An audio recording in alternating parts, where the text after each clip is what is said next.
The last thing Nathan Carter noticed before the world went sideways was how beautiful it looked. That was the absurd part he would remember afterward in the weeks when memory came back in pieces, like shards of a broken windshield, one fragment at a time. He had been on his phone. Of course, he had been on his phone reviewing the quarterly projections Diane had sent before the car left Burlington, and he had looked up for just a moment because something about the dark pressing in on the windshield made his eyes need somewhere else to go. And there it was, the mountain road rising ahead of them through a corridor of spruce trees, every branch bent low under the weight of fresh snow and the headlights throwing everything into a kind of cold silver theater that looked for just that one unguarded second genuinely beautiful. Then Marcus hit the patch of ice. It wasn't dramatic the way crashes were in movies. No screeching tires, no slow motion tumbling through the air. Marcus hit the brakes instinctively, which was the wrong thing to do, and the SUV slid left with a horrible grinding sensation, the kind of movement that felt more like inevitability than accident, like the road had simply decided it was done with them. The guardrail on the left side of the mountain road was old and hadn't been inspected since a better-funded year, and it gave in the way old things give, not with a fight, but with a kind of tired resignation. And then they were going down the embankment. Nathan remembered the impact. Then he remembered nothing. He came back to cold. Not the polite cold of a lobby with the air conditioning set too low. Not the comfortable cold of a morning before the heating kicked in. This was the cold that had opinions about you. It pressed down on the left side of his face where it was against the window glass. It came through the collar of his overcoat. It found the gap between his glove and his sleeve and worked itself in there with methodical patience. Nathan opened his eyes. He was in the front seat of the SUV. The vehicle was canted at an angle the right side lower than the left, which meant the passenger window. His window was against something, possibly the ground or a snowbank. The windshield was cracked across its full width in a pattern that radiated from a point above the dashboard. The headlights were still on, pointed at a wall of snow and rock and spruce roots illuminating absolutely nothing useful. Marcus, his voice came out wrong, thinner than it should have been. He turned his head. Too fast.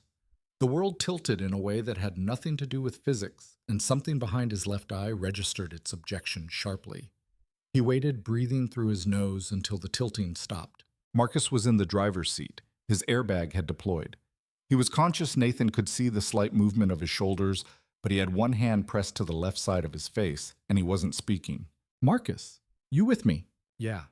A pause. Yeah, I'm here. I think my nose is broken. Okay, that's okay. Nathan was already reaching for his seatbelt.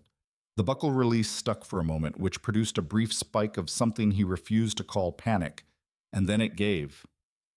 Don't move yet. I'm going to get my phone.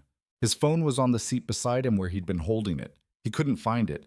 He ran his hands across the seat, across the floor, felt the grit of the rubber mat, the edge of a power cord. No phone. He looked at the door and couldn't tell if it would open or if it was pinned. His head was doing something uncomfortable behind his eyes, a slow throbbing that was beginning to assert itself. My phone, Marcus said. Left breast pocket. Nathan leaned across the center console, moving carefully. Marcus's phone was where he'd said. Nathan pulled it out, straightened up, looked at the screen. No signal. He looked again. Not one bar. Not the single flickering bar that sometimes managed a text message. Nothing. The carrier name was gone from the top of the screen, replaced by the word that meant you were beyond the reach of everything, SOS only. No signal, Nathan said. Marcus made a sound that wasn't quite a word. How bad is your face? Broken nose, probably. My chest hurts.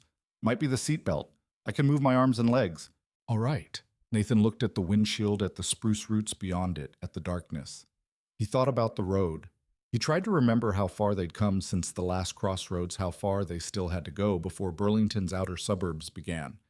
20 miles, he thought. Maybe more. In good weather, nothing. In this, a different calculation entirely. He tried to open his door. It didn't move. He put his shoulder into it, which made his head object again, and it shifted about 2 inches before meeting resistance. Snow or earth or both. He couldn't open it enough to get out. Windows, Marcus said. Nathan hit the window switch. Nothing happened. He hit it again. Battery might be going, Marcus said. Passenger side. Nathan climbed across the center console, which was graceless, and produced a sound from his ribs that he filed for later consideration and tried the passenger door. It opened. Cold air poured in like something that had been waiting. He pushed through it and stepped out into the dark. He sank to his knee in snow immediately. The embankment. He was on the embankment below the road, and the snow was hip-deep in places and packed under his feet. He stood there for a moment, taking stock. His overcoat was cashmere. His shoes were leather dress shoes, the kind that cost $1,200 and were designed to be seen in conference rooms. He had no hat. He had no gloves worth speaking of, just the thin leather driving gloves he'd put on back in Burlington because the rental agency kept their cars inexplicably cold. He looked up toward the road. He could see the gap in the guardrail, the bent metal catching the last of the headlights. The road was up there. If he could get up there, he could flag someone down. He started climbing. The problem was the cold. He knew cold the way a person from New England knows it. Theoretically, had grown up in Massachusetts, had spent winters in Boston before the money got serious enough to ensure he always had a warm car waiting, a warm building to enter a warm destination. But theoretical knowledge of cold and the actual experience of cold at 20 degrees Fahrenheit with a wind developing off the mountain and your shoes soaked through, in the first 30 seconds, are completely different bodies of knowledge. He made it to the road.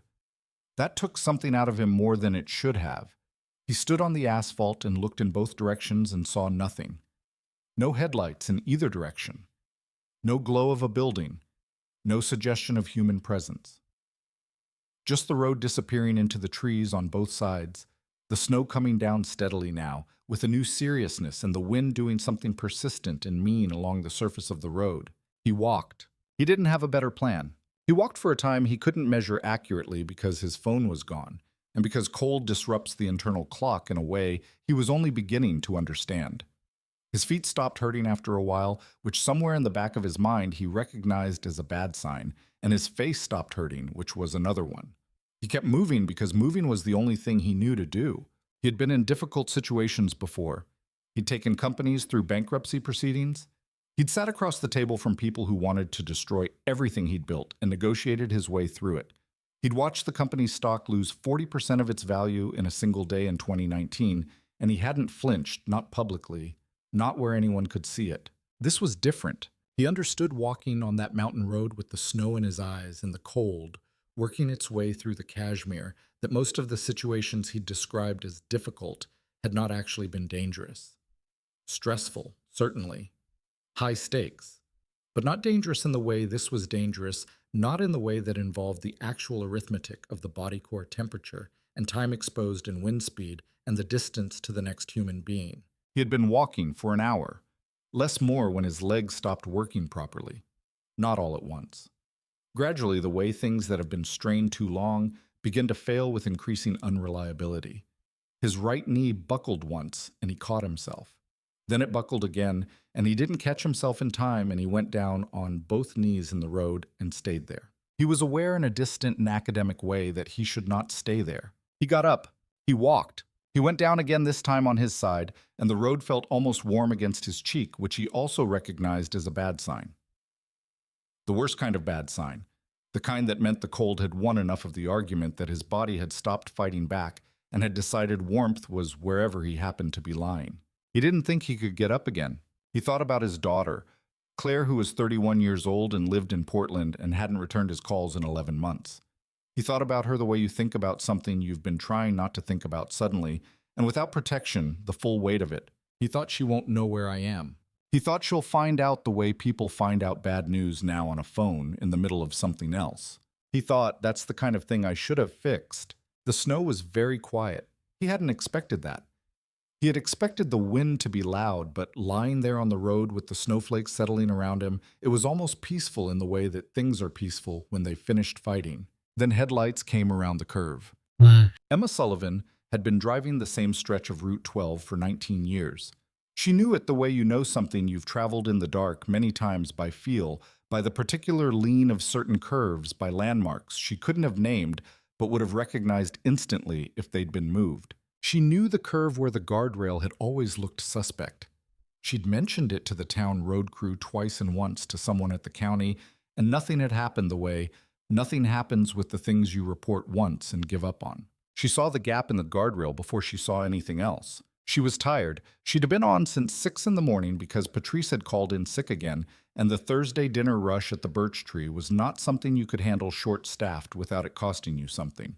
Her feet hurt in the specific way they hurt after 11 hours on linoleum. She had a pot of soup on the stove at home that would need to be turned off before it burned, and she'd been thinking about the soup and the stove, and whether she'd left the back door unlocked the way she sometimes did when she was distracted. The gap in the guardrail made her look, and then the headlights of her truck swept the road ahead, and she saw the shape on the road. She hit her brakes. In the 2 seconds between seeing the shape and stopping the truck, she thought several things. She thought it might be an animal, a deer that had been hit and wasn't fully off the road. She thought it might be something that had fallen from a truck. She thought it might be a person, and she was already moving before she finished that thought, getting out of the truck with the door open behind her, the engine still running, her breath making clouds in the cold. It was a man. He was lying on his side on the road, one arm stretched out in front of him, wearing what she could see immediately were completely wrong clothes for this weather. A dress coat, dress shoes, no hat. He had dark hair going gray at the temples, and there was something wrong with the angle of him, the flatness of it, the absence of the tense alertness that people have when they're pretending to be worse off than they are. She knelt down. "Hey," she put a hand on his shoulder. "Hey, can you hear me?" He made a sound, not a word, but a sound that meant something was still working in there. "Okay." She looked up at the road both directions. Nobody. She looked at the gap in the guardrail. She looked at the man. "Okay," she said again, which was what she said when she was working through something. She was not a large woman. She was 5'4" and built practically, which meant she was stronger than she looked because her life had required it. But she was not someone who could simply lift a man off the road by herself without some geometry. She did a quick assessment. He was tall, 6 foot, maybe a little over, and built the way men his age, who are serious about the gym, are built, which was helpful in that he had some grip, but unhelpful in terms of raw weight. She got him into a sitting position first. He said something that might have been words. She told him to stay with her, and something in his face suggested he was trying to comply, even if the rest of him wasn't cooperating. "I'm going to get you into the truck," she said. "I need you to work with me a little. Just your legs. I'll do the rest." She got him to the truck. She wasn't certain afterward how exactly she managed it. There was a part of it that operated on adrenaline and stubbornness, and the particular competence that develops in people who have spent years doing things they shouldn't have had to do alone. She got his arm over her shoulder. She got him upright. She walked him the 15 feet to the passenger door, and she got him in, and she got his feet in after him, and she got the door closed. Then she stood in the road for a moment with her hands on her knees and breathed. She got back in the truck. "Hospital," the man said. The word was thick and slow, but it was a word. "I know." She was already thinking about routes, about what the radio had said earlier about road conditions between here and Montpellier. "I know you need a hospital. The roads may not let me get you there tonight." He didn't answer.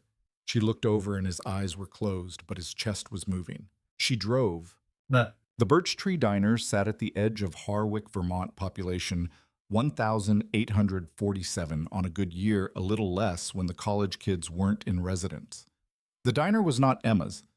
She worked for Dale, who owned it, and who would have closed it years ago if she hadn't kept it running with the particular combination of competence and personality that made people drive 20 minutes out of their way for her coffee and her habit of remembering things.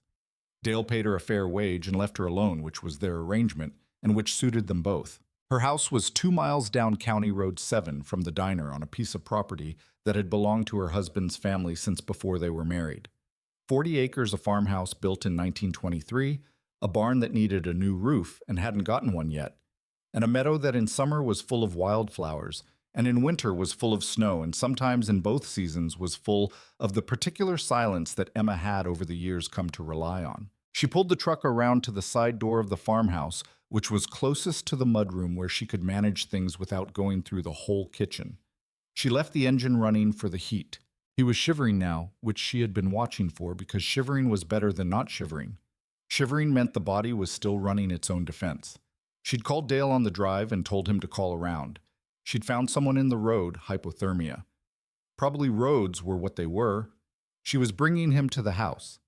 Dale had said he'd get Doc Pierce on the phone, which was not the same as an ER, but it was something. "We're here," she said. His eyes opened. For the first time, she really looked at his face. He was in his mid to late 50s, she thought, with a face that had clearly been handsome, once in a sharp-cut way, and still was even in the condition it was currently in. There was something in the line of his jaw and the set of his brow that suggested a person accustomed to being the most important person in whatever room they were in. That quality had not entirely been stripped away by the cold and the dark, which she found both interesting and faintly annoying in the way that certain kinds of confidence were annoying when they had nothing currently to justify themselves. "I'm going to need your help again," she said. "Same as before. Just your legs." "I heard you the first time," he said. His voice was stronger than it had been on the road. "That was good. Then use them," she said. She got him inside. Miss. The mudroom became a staging area. She got his coat off him and his shoes. The leather shoes were soaked through and cold to the touch, and she left him sitting on the bench while she went to get blankets and the heating pad and the extra socks she kept in the hall closet for no reason she'd ever articulated, but which seemed tonight to have been prescient. Doc Pierce called while she was in the closet. He was 73 years old and had delivered half the people currently living in Harwick and had never quite retired even after his official retirement, which meant he was the person people called on nights like this, when the hospital was a road condition problem and not a luxury. "Get him warm," Doc Pierce said. "Not too fast. Don't put him in a hot bath. Blankets, warm drinks if he can swallow, check his fingers and toes. Any confusion, any slurring, call me and I'll come out." "Roads," Emma said. "I've got the snowmobile in the barn. I'll come if you need me." She thanked him and hung up and went back to the mudroom. The man was still on the bench. He had not taken off his suit jacket, which was soaked through and doing him no good, but he hadn't asked for help and she hadn't offered it.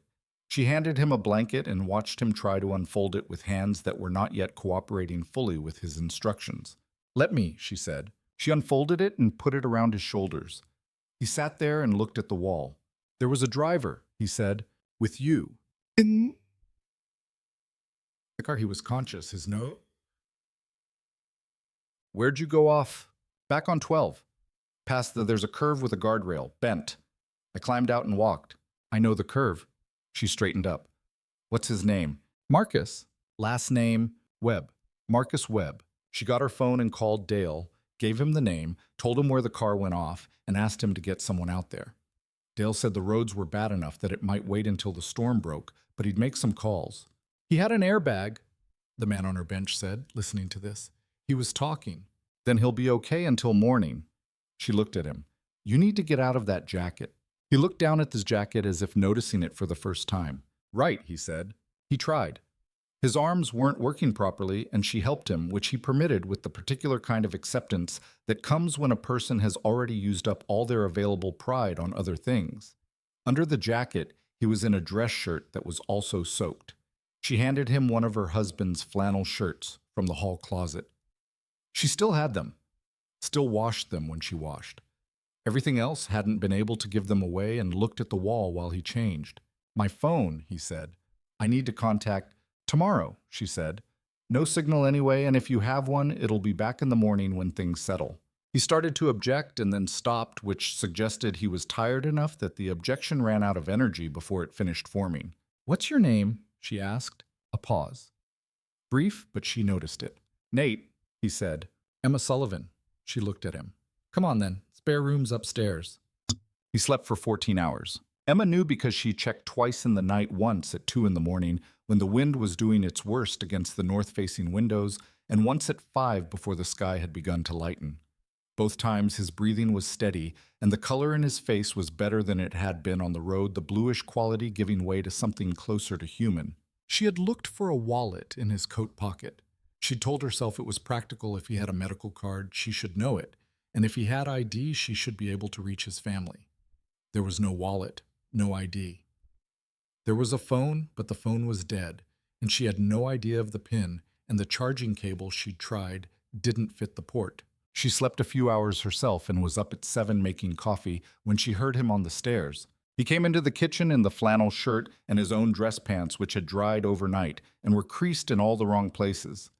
He stopped in the doorway and looked at the kitchen the way people look at an unfamiliar room when they're still deciding what kind of place it is. Emma's kitchen was the kind of room that had been functional first and everything else second. The table was old oak marked with years of use. The counters were crowded with things that had their purposes: a row of mason jars, a cast iron skillet that lived on the stove because it was used often enough that putting it away would just mean taking it back out again. There were herbs hanging from a rod near the window, and the window itself looked out on the back meadow, which was white and still. This morning, the storm having settled into a quieter snowfall sometime in the early hours. "Sit," Emma said. "Coffee, please." She poured it and put the mug in front of him. He held it with both hands. She noticed his hands had gotten their color back. "How's your head?" she asked. "Hurts." "You hit it. Might be a concussion, might just be the cold. Doc Pierce said to watch for confusion and slurring. You seem coherent enough." "Doc Pierce, local doctor. Retired technically. He'll come out if you need him, but roads are still bad." She sat down across from him with her own coffee. "Storm's supposed to break tomorrow. There's another system behind it. They're not sure how bad yet." He absorbed this. "Marcus, your driver. Dale, that's the man I called last night. He got someone out there this morning. Car's still on the embankment, but Marcus was in it wrapped up in a space blanket someone kept in their trunk. Nose is broken, possible cracked rib. They're keeping him at someone's house until the roads open up." Something in his face changed at that. Not relief exactly, but a particular kind of tension leaving it. "Okay," he said, "thank you." "You don't need to thank me for that. I know I don't have to." He looked at the window. "Thank you anyway." Emma drank her coffee. Outside, a chickadee was working its way along the top of the fence that separated the yard from the meadow. She watched it for a moment. 19 years she'd watched birds on that fence. "How are your toes?" she asked. He looked down at his feet, which were in a pair of wool socks she'd found for him. He moved each foot experimentally. "Intact, I think. The shoes are done. I'll see if there are any boots in the barn that fit you. My husband was about your size." She said it the way she said most things, directly, without performance. She'd had enough practice that it didn't require preparation anymore. She watched him take it in, figure out what it meant, and decide not to ask. "What happened to your phone?" she asked. "Lost it in the car. I found yours. It's dead wrong charger. If you have a number you need to reach when there's signals. I'll take care of it." Something in his voice changed slightly. The first suggestion of the other register he had, the one that said he was used to taking care of things. Then it softened. "I appreciate it. I'll handle it when I can." "All right." She stood up. "There's oatmeal. It's not exciting, but it's hot." "That sounds—" He stopped. "That actually sounds exactly right." The storm did not break the next day. The second system moved in faster than the meteorologists had suggested it would, which Emma could have told anyone was what weather did when it had something to prove. By Friday evening, the roads were worse than they'd been Thursday night. By Saturday morning, there were drifts against the side of the barn that came to the bottom of the window. Marcus Webb called when the signal came back briefly on Friday. Not Nathan, but Dale, who relayed that Marcus was okay, that he'd left a message with Nathan's office, that people were aware of the situation. Nate was sitting at the kitchen table when she told him this. "You didn't give them my location?" he asked. "No." He looked at the table. "Thank you," he said in the same way he'd said it before, specific and real, not habitual. Emma didn't ask why he wanted that. She'd decided early that she wasn't going to ask questions that had answers he wasn't ready to give. She'd lived long enough to know that people who needed a thing and couldn't ask for it directly sometimes needed you to simply not make it harder for them. On Saturday, he helped her with the wood. She hadn't asked him to. She'd been going out to the woodpile with the carrier, and he'd appeared in the back doorway in a pair of her husband's old work boots. They were a size too big but manageable, and her husband's work coat, which she'd found in the barn and offered without comment. "I can do that," he said. "I know you can," she said, and handed him the carrier. He wasn't efficient about it. He'd clearly never done it before. And there was a particular kind of learning curve with stacking wood that involved understanding the weight distribution and the angles, none of which are intuitive if you've never had to do it. He figured it out slowly, making a few missteps and not asking for help, and eventually getting it right. She watched him carry in the third load without saying anything. He set it down by the stove and straightened up and looked at the stove the way a person looks at something they've just understood differently than before. "Gas heat where you live?" she asked. "Building heat," he said. "I have an apartment in New York." She filed this. "My husband built the woodshed," she said. "It's not level, you can see it from the back. He was good at most things, but plumb lines defeated him." She looked at the stove. "I've never told that to anybody." "Why?" he asked. She thought about it honestly. Because it was his she said. The shed is his. The not levelness is his. It felt like giving something away. He was quiet for a moment. I understand that, he said, and she believed him, though she didn't yet know why. On the third night, Emma turned on the 11 o'clock news. She didn't usually watch the 11 o'clock news. She went to bed early by the standards of anyone who didn't have to be up at 5:30 to get to the diner by 6, and the 11 o'clock news existed in a category of the day that she mostly regarded as belonging to other people. But she hadn't been sleeping well. The presence of another person in the house after years of only herself was doing something to her awareness, keeping a part of her alert that usually rested. And so she was up, and the television was on, and the local Burlington station was doing its weather update on the storm when it went to a national headline. She recognized him from the thumbnail image before the anchor said the name. He was in a suit in the image at some kind of podium with the logo of a company she recognized because she had the vague technological competence of someone who used a phone and a computer but didn't think about them. One of those companies whose products had become so ordinary they existed in the background of the world. The logo was there in the corner of the thumbnail, and then the anchor said the name, and Emma sat with her tea going cold on the side table and listened. Nathan Carter, CEO of Meridian Technologies. One of the largest technology companies in the country had been reported missing following a vehicle accident during the Vermont snowstorm on Thursday night. His driver, Marcus Webb, had been located and was recovering. Mr. Carter's whereabouts were currently unknown. The company's board of directors had issued a statement. His family was asking for any information. Emma looked at the ceiling. She looked at the door that led to the hallway and the staircase beyond it. She sat with this for a long time. Long enough that the anchor had moved on to the next story, and then the weather, and then a segment about a high school basketball team, and the tea had gone from cold to room temperature. She turned off the television and went to bed. She lay there in the dark for another hour. She thought about a man carrying wood in boots too large for him trying to figure out the angles. She thought about flannel shirts and the word Nate offered with a brief pause before it. She thought about what it meant that someone who could stop a news cycle had asked without asking directly to be no one for a little while. She turned over. Outside the window, the snow was still falling steady and indifferent and magnificent. The way it always had been, the way it would be long after everyone in the house and on the road and in the news segment had finished with their various silences. She went to sleep. He would tell her, or he wouldn't. It wasn't her house's business to decide. In the morning, the snow had stopped. Emma knew it before she opened her eyes, the same way she knew most things about weather by now, by the particular quality of the silence. Storm snow and calm snow sounded different, and post-storm quiet sounded different. Still a held breath quality, the world reconsidering itself. She was already dressed and downstairs when she heard him on the stairs again. He came into the kitchen looking better. The concussion hollow had gone from around his eyes, and he'd used the razor she'd left in the bathroom, so the 2 days of gray-flecked stubble was down to something more recent. He had the flannel shirt on again. He looked, she thought, approximately like someone who might live in this county and work at something that involved being outdoors. She had coffee ready. "Road should open today," she said, "or tomorrow at the latest." He sat down. He accepted the coffee. He looked out the window at the meadow. "I know who you are," Emma said. She said it the way she'd decided to say it the night before lying in the dark, simply without emphasis, the way you say things that are already facts. She watched his hands tighten slightly around the mug and then release. "It was on the news last night," she said, "when you were already asleep."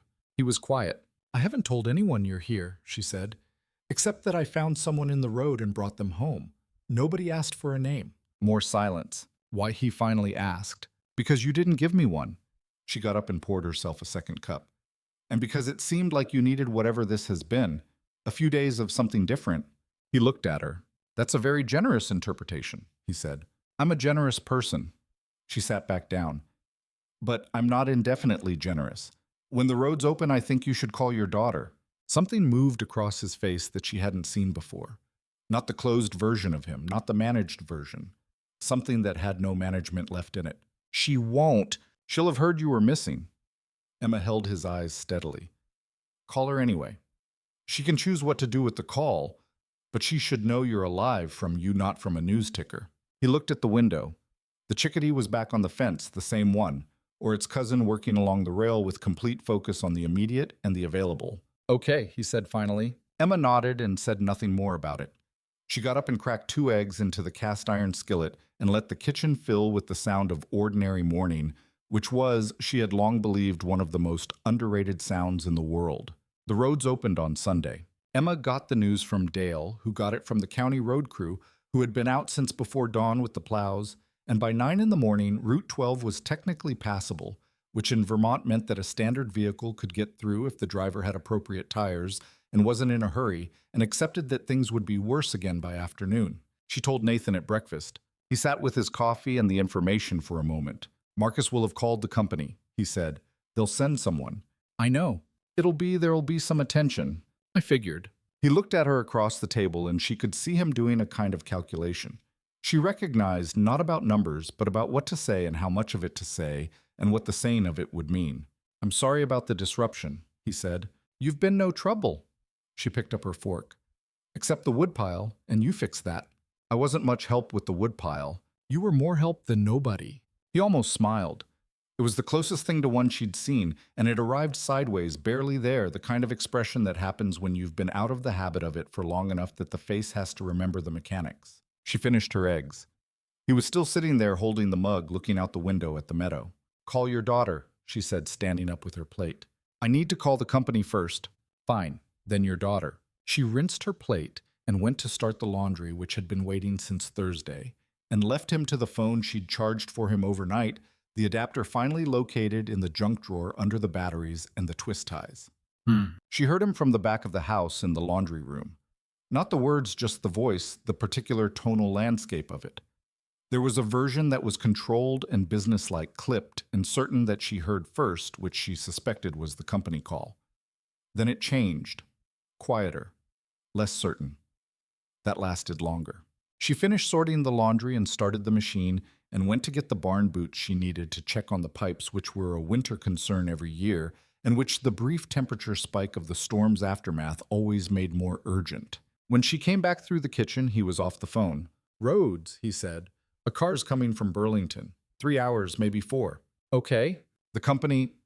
He stopped, started again. There's been some movement while I was gone. I need to get back. Of course. He looked at her. I called Claire. Emma didn't ask how it went.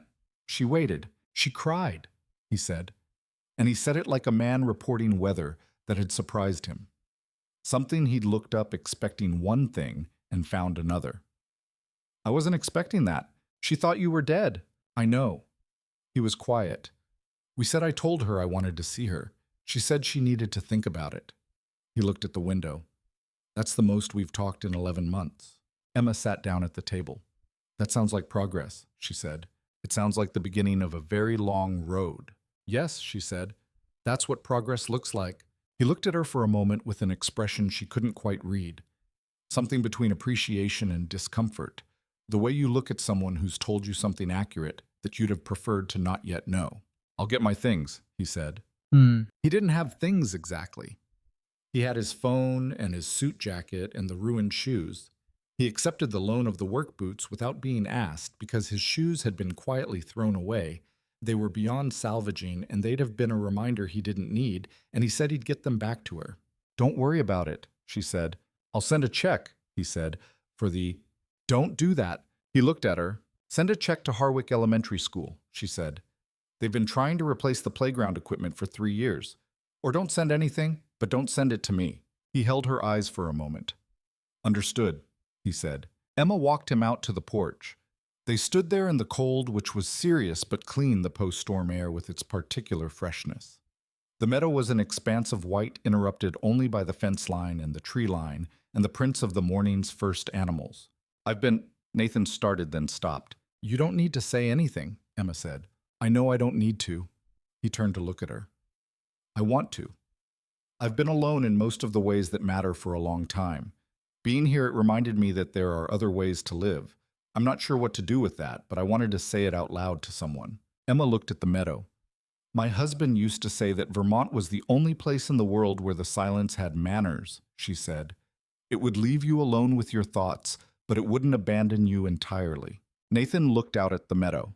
He sounds like he was a good person, he said. He was. She said it simply. Imperfect and good, in roughly equal measure. They stood there for a moment longer. The air was very still. Something moved in the tree line, a fox probably, though she didn't say so because it was already gone before she could be certain. Thank you, Emma Sullivan, Nathan Carter said. Safe drive, she said. The black SUV came up the road 40 minutes later. She watched it from the kitchen window as it turned around in the yard, and Nathan got in and it went back down the road toward Route 12 and the world that had been waiting for him. She watched it until it was gone. Then she turned around and the kitchen was exactly what it always was, and she did the dishes and she started thinking about what needed doing in the barn that afternoon. She didn't think she'd hear from him again. She was wrong, but she wouldn't know that for 6 weeks. The Meridian Technologies crisis had begun before Nathan's car went off the embankment. He understood this within the first 3 hours of being back in the world.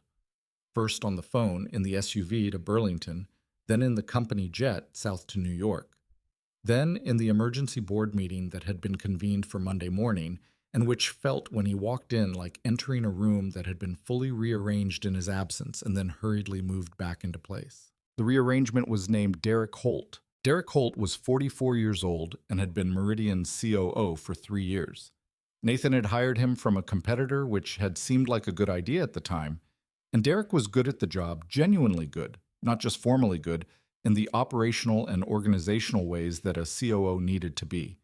He had taken over approximately 40% of the day-to-day management over the last 18 months as Nathan had, without quite admitting it, become more interested in the long-term strategy questions than the operational ones. What Nathan understood in the board meeting on Monday was that Derek had used those 18 months to make himself indispensable in ways that went beyond competence. 3 of the board members who had always been Nathan's allies were deferring to Derek in ways that were small enough to argue against if challenged, but which taken together told a story. 2 institutional investors had been briefed over the weekend by Derek before Nathan was back on a proposed strategic pivot that Nathan hadn't authorized and hadn't reviewed. And a press release had gone out on Saturday from the company's communications office framing Derek's weekend management of the crisis as decisive and reassuring in ways that had received favorable coverage in the business press. None of this was illegal. That was what made it hard to address. After the meeting, Nathan stood at the floor-to-ceiling window of his office on the 38th floor and looked at Manhattan and thought about a kitchen in Vermont with herbs hanging from a rod and a chickadee on a fence post. Then he turned around and went back to work because that was what he knew how to do. He worked for 3 weeks without stopping, which was not unusual for him, and was, he would later recognize, the first instance in this new chapter of his story where he defaulted to his old self simply because the old self had a reliable set of moves. He rebuilt his relationships with the 3 board members who had drifted. He reviewed the strategic pivot Derek had proposed and found enough in it to be worth developing and enough wrong with it to require significant revision, which meant he could neither simply kill it nor simply adopt it, which was probably the most frustrating kind of document to receive. He managed the press, which had been fascinated by the Vermont incident, in the way the press is fascinated by anything that makes a powerful person briefly vulnerable, and had been particularly fascinated by the detail of the waitress in the farmhouse, a detail Marcus had apparently not known not to share. He had 3 calls with Claire. She was a landscape architect, which Nathan had not always taken as seriously as he should have, not because he'd been dismissive exactly, but because he hadn't engaged with it, hadn't asked the right questions, hadn't made the effort to understand why she found it meaningful, and the absence of that effort had communicated itself in the way absences always do, indirectly and completely. She lived in Portland, Oregon, with a partner named Simone and 2 cats and a kitchen garden on the building's rooftop that she'd designed herself. He knew this now. He had asked, and she had told him carefully, with the particular care of someone who has been disappointed before and is choosing to try anyway. The 3rd call ended with her saying she'd think about coming to New York. He said he'd think about coming to Portland. They left it at that, which was further than they'd been. He was in his office on a Thursday afternoon, 3.5 weeks after Vermont, when his assistant put a small item in front of him. The item was a newspaper clipping from the Harwick County Gazette, a small weekly paper he had no reason to receive, and which his assistant had found via a press alert someone had set up to catch all mentions of Vermont in regional news. The headline was brief and local. Crestwood Bank begins foreclosure proceedings on 14 historic properties in Harwick area. The article was 4 paragraphs. It listed the 14 properties by address. He recognized the County Road 7 address. He sat with the newspaper clipping for a long time. He thought about the kitchen, about the cast iron skillet and the herbs and the chickadee on the fence, about a woodshed that wasn't plumb, and the way she'd said that was his. He picked up the phone. He put it down. He picked it up again and called the company's real estate legal team and told them he needed a full review of the foreclosure proceedings on a specific property in Harwick County, Vermont, to be on his desk by Friday. Emma was not thinking about Nathan Carter. This was approximately true most of the time. She thought about him occasionally in the way you think about an unusual thing that has passed through your life. Not with longing, not with regret, but with a kind of wondering interest, the way you look at an odd stone you found on the road and turned in your hands and then set back down. She was thinking about the farm. Crestwood Bank had sent the second letter in October. She'd been expecting it after the first one, but expecting something and receiving it are different kinds of knowing.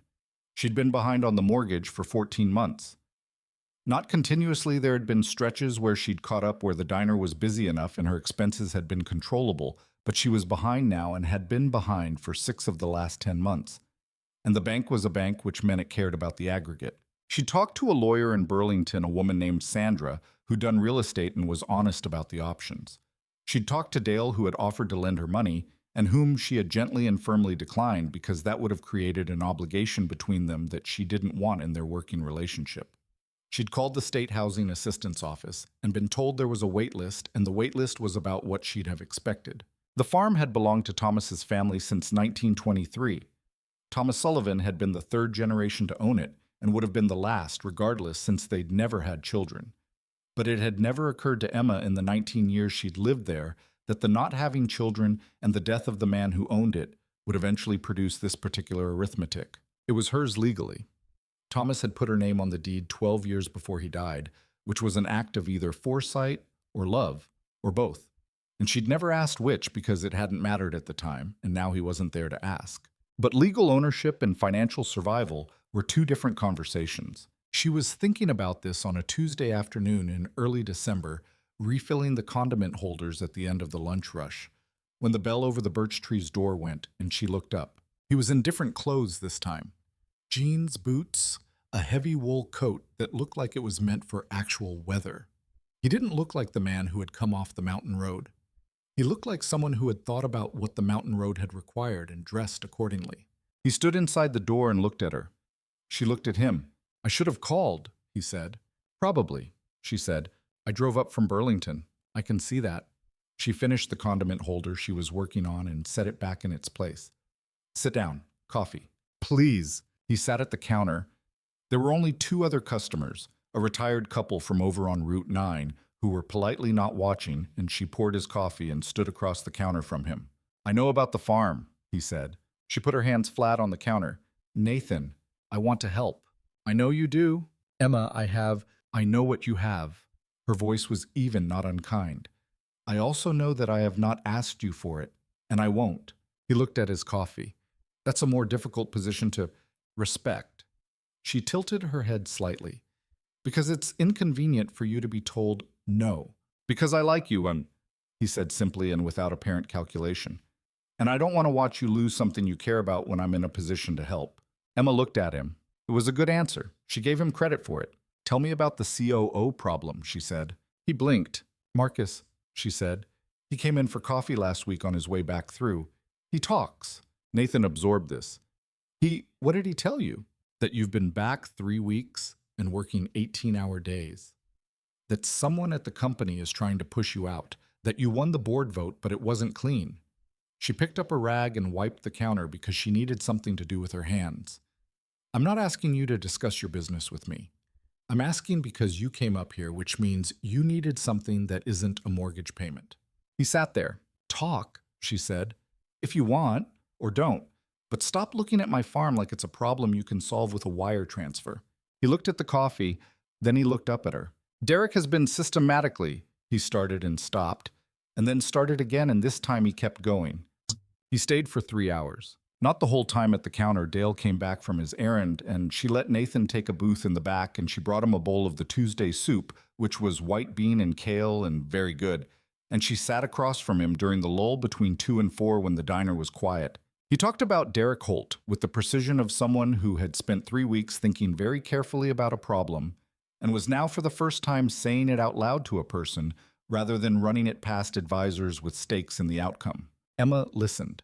She was good at listening. It was in many ways the core skill of her job, the thing that made people want to come back to the birch tree more than the coffee or the soup. She listened the way she'd learned to listen by watching people for 2 decades, which meant not preparing her response while the person was talking, but actually hearing the thing, including the parts between the words. When he was done, she said, "So he's not corrupt. He's ambitious. And you gave him room to be ambitious in." Nathan looked at her. "That's yes, more or less. Which means the problem isn't Derek. It's that you built something and then got interested in the building and forgot to stay interested in what you'd built." He was quiet for a moment. "That's a harder thing to hear than you're making it sound." "You came up here," she said. "I didn't invite you. So presumably you came because you wanted someone who'd say the thing directly." "I came because—" He stopped. "Tried again. I came because the last 3 weeks I've been very good at the company things. I've done all the right moves. And I keep thinking about the woodpile, and I don't know what to do with that." Emma looked at him across the table. "You figured out the angles," she said. "Eventually. That's what I mean." She picked up her coffee. "You figured out the angles by doing it, not by having someone do it for you." He looked at the table, then at her. Can I come back?" he asked. "Not to solve anything. Just, can I come back?" Emma was quiet for a moment. She thought about what she owed him, and what she didn't, and what she wanted, which was a question she had gotten out of the habit of asking herself in the years since Thomas, because the answer had always seemed to require something she wasn't sure she had left. "There's a loose rafter in the barn," she said. "If you're coming back, you can help with that." Something happened in his face that was more than a sideways, almost smile. It lasted only a second, and it was gone before she finished looking at it, but she'd seen it. "All right," he said. He drove back to Burlington that evening, and she watched the taillights disappear down the road, and then went in and sat at the kitchen table and thought about what she was doing, which was approximately nothing, since she hadn't agreed to anything except that he could come back and help with a rafter. But she thought about it. He came back the following weekend, and the one after that. The December pattern was this. He would drive up from Burlington on Saturdays and occasionally Fridays, and he would arrive at the farmhouse in the morning with the kind of punctuality that suggested he was constitutionally incapable of being late for anything. He brought things the first few times food from a Burlington market. A bottle of wine, she actually drank a book she hadn't asked for, but turned out to be excellent, and then stopped bringing things after she said once, and without elaboration, that she had everything she needed. He fixed the barn rafter. He was not good at it, and she didn't pretend he was, but he was willing to be instructed, and he didn't take the instruction badly, which was a significant quality in a person who spent most of his professional life instructing others. They spent an entire Saturday afternoon on the rafter with her holding the flashlight and handing things up, and him on the ladder making incremental progress. And at some point in the late afternoon, when the barn smelled of cold air and old wood, and his breath was making clouds around his head, and he finally got the thing secured, he climbed down the ladder and stood there with sawdust on his coat and a look of genuine, unperformed satisfaction on his face. "Don't say anything," he said. "I wasn't going to say a word," Emma said. Dale had started asking questions at the diner. Not intrusively, Dale was Vermont-born and understood that you didn't ask questions whose answers weren't offered, but with a particular sidelong attention that she recognized as concern. She told him Nathan was a friend who helped around the property sometimes. Dale had looked at her for a moment and then said, "All right," and they had talked about ordering more of the dark roast. Nathan told her about Claire one afternoon in her kitchen the week before Christmas. He told her carefully the way he told things he hadn't said to many people, which by now she could recognize a slight change in pace, a tendency to look at the table. They had stopped speaking, he said, because he had missed Claire's mother's second wedding. He'd known about the wedding. He'd received the invitation from Sandra, his ex-wife, who had sent it with the kind of civilized generosity that suggested she genuinely wanted him there and genuinely expected him to decline. He'd intended to go. He had in fact told his assistant to block the date and had told his daughter's mother he would be there. He had not been there. He had been in Tokyo for a deal that could not, he had decided, wait. He said this to Emma, and she listened to the whole of it, and then she said, "What happened in Tokyo?" He looked at the table. "The deal closed," he said. "And was it worth it?" He was quiet. "I'm not asking that to be cruel," she said. "No." He turned the coffee cup in both hands. "I know you're not. And no, it wasn't. Not, not in the way you mean. The deal had value, but—" He stopped. "I've made a lot of decisions like that. They always have value. That's what makes them possible to make." Emma thought about Thomas, who had also made decisions, though his had been the opposite kind. The kind where you chose the present over the future, the person in front of you over the work that was waiting. She had sometimes wished he'd chosen differently. She had never stopped being glad that he mostly hadn't. "You can fix it," she said. "With Claire. It'll take a long time, but you can." "You sound certain." "I'm not certain." She looked at him. "But she cried when you called. People who are done with someone don't cry. They go quiet." She looked out the window. "I went quiet about some things for a long time. Claire hasn't. That's something." Nathan sat with that. Outside, the first light snow of this particular December was beginning to fall, very fine and tentative, the kind that wasn't sure it was committed yet. Emma watched it through the window and thought that she liked him. It wasn't a complicated thought. It didn't require her to do anything about it yet. But it was there, plain and familiar, the way honest things were when they arrived without announcement. She made more coffee. He stayed for dinner. In the week before Christmas, Emma got a call from Sandra Whitmore at the Housing Assistance Office. A spot had opened up. Not the full program. The full program was still years out, but a partial program, a bridge financing option that had been funded by a state grant and which was specifically designed for agricultural properties with historical designation.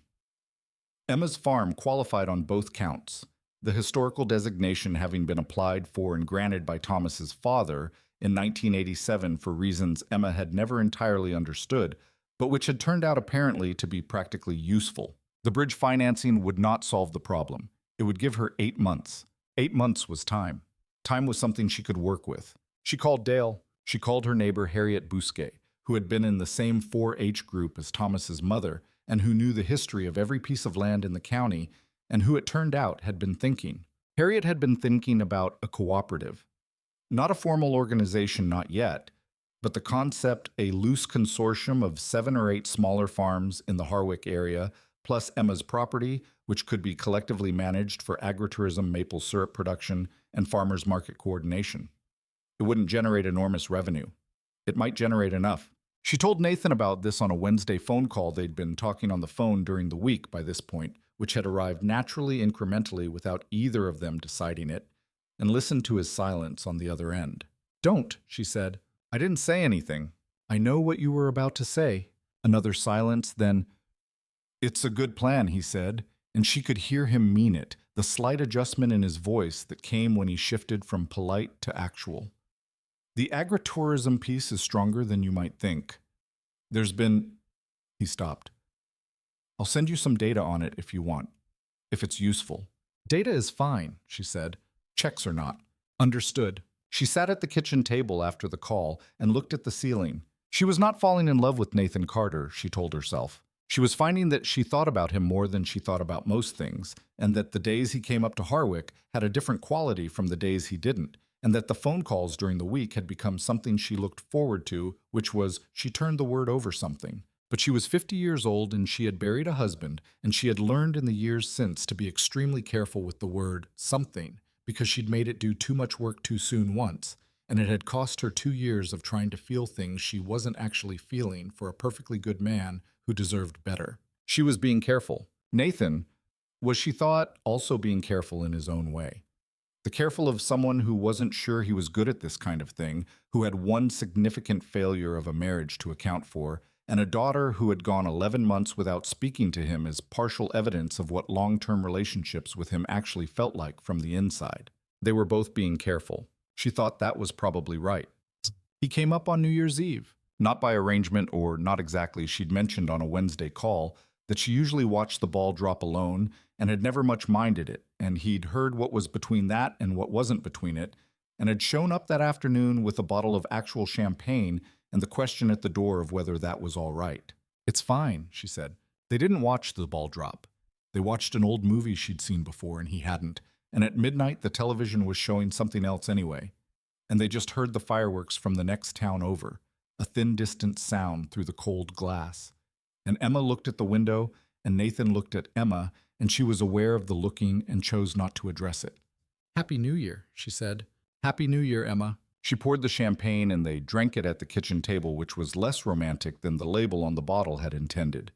And then he went back to the spare room because that's where he stayed when he drove up. She sat at the table for a little while after he went to bed. She thought, "I am probably in the early stages of something I haven't been in for a long time." She thought that's all right. She thought, "I'm not going to rush it, and I don't think he is either. And this particular piece of ground can be walked slowly." Outside, the first year of this new chapter was 4 minutes old, and the snow on the meadow was blue in the dark, and the silence had, as Thomas had always said, very good manners. The snow that January was consistent, not the dramatic storm snow of November with its capacity for crisis, but the steady institutional snow of deep winter, the kind that accumulated without announcement and required daily maintenance of paths and steps and the barn entrance. Nathan, who had been coming up on weekends through December, came up for a full 4 days in the second week of January, when the board voted to table Derek's strategic proposal for further review, which was as close to a decisive win as board politics usually got, and which gave him a window. He arrived on a Thursday, and Emma set him to work immediately, which she had found was the best way to manage his presence if he had something purposeful to do. The quality of his attention improved, and he stopped looking like a man in a room he wasn't sure he was allowed to occupy. He shoveled the path to the barn. He did it with the methodical seriousness he brought to most things, and this time he was efficient because he'd watched her do it twice, and had absorbed the technique without being taught it. She watched him from the kitchen window and thought about the first time he'd carried wood, the uncertain angles, and felt something quiet and specific. On the second morning, he met Harriet Bousquet. Harriet came over with maple syrup and a casserole, and the particular forthright curiosity of a woman who had spent 80 years earning the right to say what she thought. And she looked at Nathan Carter across Emma's kitchen table and said, "You're the man from the television." "I am," Nathan said. "Are you trouble?" Harriet asked. Nathan appeared to genuinely consider this question. "I'm working on not being," he said. Harriet looked at him for a moment. Then she turned to Emma and said, "He'll do," and ate her soup. Emma caught Nathan's expression over the rim of her coffee cup, and they held it between them for a moment, a shared private amusement, and then both looked away at the same time. That was the first time she thought, there it is. Not love, not yet, but the precondition of it.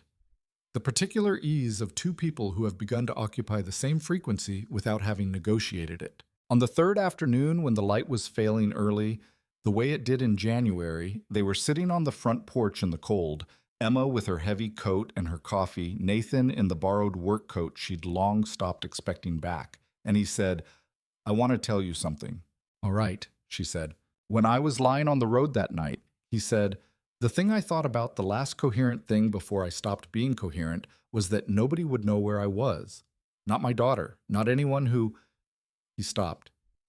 "I have a full calendar and a full address book, and I could not think of a single person who knew me well enough to know where I'd want to die." Emma held her coffee. "That's not a complaint," he said. "It's a fact I'm still working through. I built a life that looked full from the outside, and I didn't notice for a very long time what it was actually made of." She looked out at the meadow. "Thomas knew where I'd want to die," she said finally, "and I knew where he would, and he died in the wrong place anyway." She paused. On a job site in Bar in the middle of a Tuesday morning with none of the people who loved him anywhere nearby. She was quiet for a moment. "Knowing doesn't protect you. It just means you weren't alone in the knowing." He turned to look at her. "I'd like that," he said. "Eventually." "I know," she said. "I know you would." They sat there in the cold until the last of the light was gone, and Emma felt the particular weight of a thing that is moved without being forced the way the season moves irresistibly and on its own time. Claire Carter arrived in Harwick on a Saturday in late January that Emma had not known about until the Thursday before. Nathan called on Thursday evening later than he usually called, with a quality in his voice that was not quite anxiety, but was the closest thing to it she'd heard from him, and he said, "Claire wants to come, next weekend. She wants to meet you." Emma held the phone. "Did she say that specifically?" she asked. "More or less." A pause. "She said she wanted to understand what I've been doing in Vermont." Emma sat down at the kitchen table. She could picture the kind of understanding Claire Carter was coming in search of, the protective understanding of a daughter who has spent years watching her father make wrong decisions and has decided apparently that this time she'll do the inspection in person, rather than waiting to pick up the pieces afterward. That's fine, Emma said. Emma! She's allowed to be suspicious, she said. She probably has good reason. Silence. She does, he said. Some. Then let her come. I'll make the guest room up. Another pause, this one different. You don't have to. Nathan, she's your daughter and she's coming to see you. Where else would she stay? The one motel in Harwich closes in October. He exhaled. Thank you, he said. She can have the spare room. You can drive up from Burlington and stay at the inn over on Frost Road. That's... He stopped. All right. Good. She hung up and sat at the kitchen table for a while. She was not nervous, she told herself. Claire Carter was 31 years old and she had a concern, and she was coming to address it in person, which was actually a quality Emma respected. The alternative was to complain at a distance and never say anything directly, which was what most people did and which solved nothing and left everyone worse off.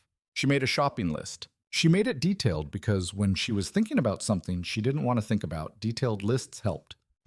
Claire arrived on Saturday afternoon in a rental car that she drove with the precise caution of someone who had grown up in the city and found mountain roads personally offensive. Emma heard the engine turn into the yard and went to the front door and saw the car, and then saw the woman who got out of it. She was tall like her father.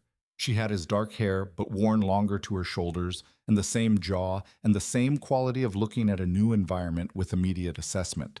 She was wearing a very good coat, not the wrong kind of coat, but the kind that people wear when they want to be dressed correctly for a situation they're uncertain about. Emma went out to meet her. Claire, she said, I'm Emma. Claire looked at her. I know, she said. She said it without aggression, though it was a statement that contained multiple possible versions of itself. Come in, Emma said. You must be cold. I'm fine. You were in Portland yesterday. You're not fine. Emma held the door. Come in anyway. Something in Claire's expression shifted slightly, a fraction of an inch barely visible, and she came in. Nathan arrived an hour after Claire. Emma had put the time to use. She had given Claire the spare room and showed her where things were, and let her settle, and had not said anything in the interim that required a response, which she'd found over the years was usually the right approach with people who were carrying something and weren't ready to put it down yet. The three of them ate dinner at the kitchen table. Emma had made a simple dinner, roasted chicken potatoes salad, because she believed that complicated dinners were a way of trying too hard at something that shouldn't be hard, and the table needed to breathe rather than perform. The conversation was careful at first. Nathan talked about the company The Derrick situation, which seemed to be resolving the board alignment a new direction for the next year that he spoke about with enthusiasm. He hadn't shown in the other conversations about the company.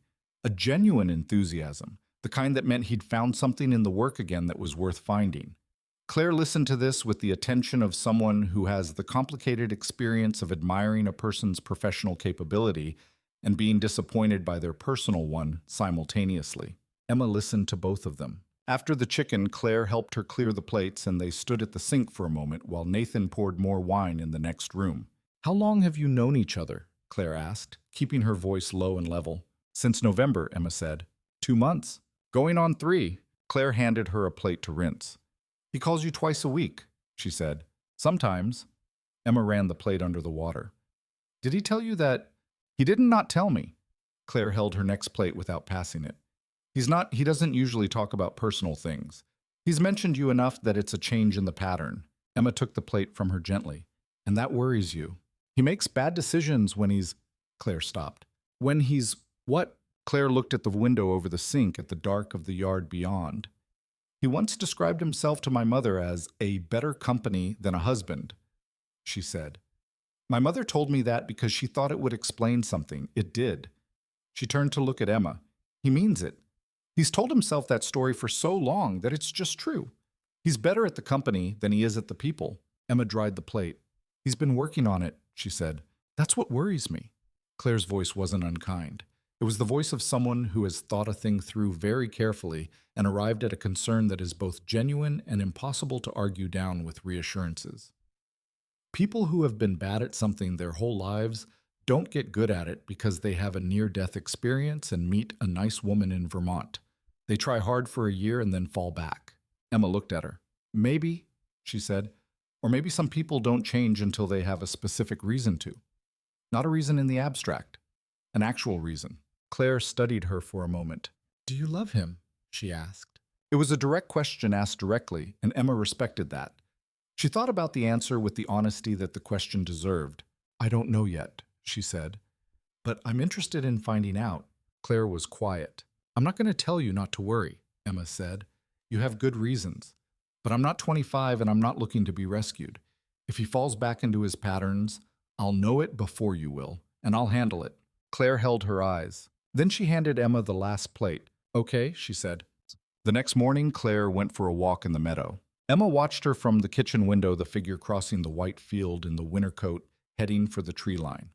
Nathan had come down for coffee, and he looked at his daughter through the glass with an expression Emma recognized as the specific pain of watching someone you've hurt be alone with it, unable to help because you were the cause of it. She looks like her mother, he said.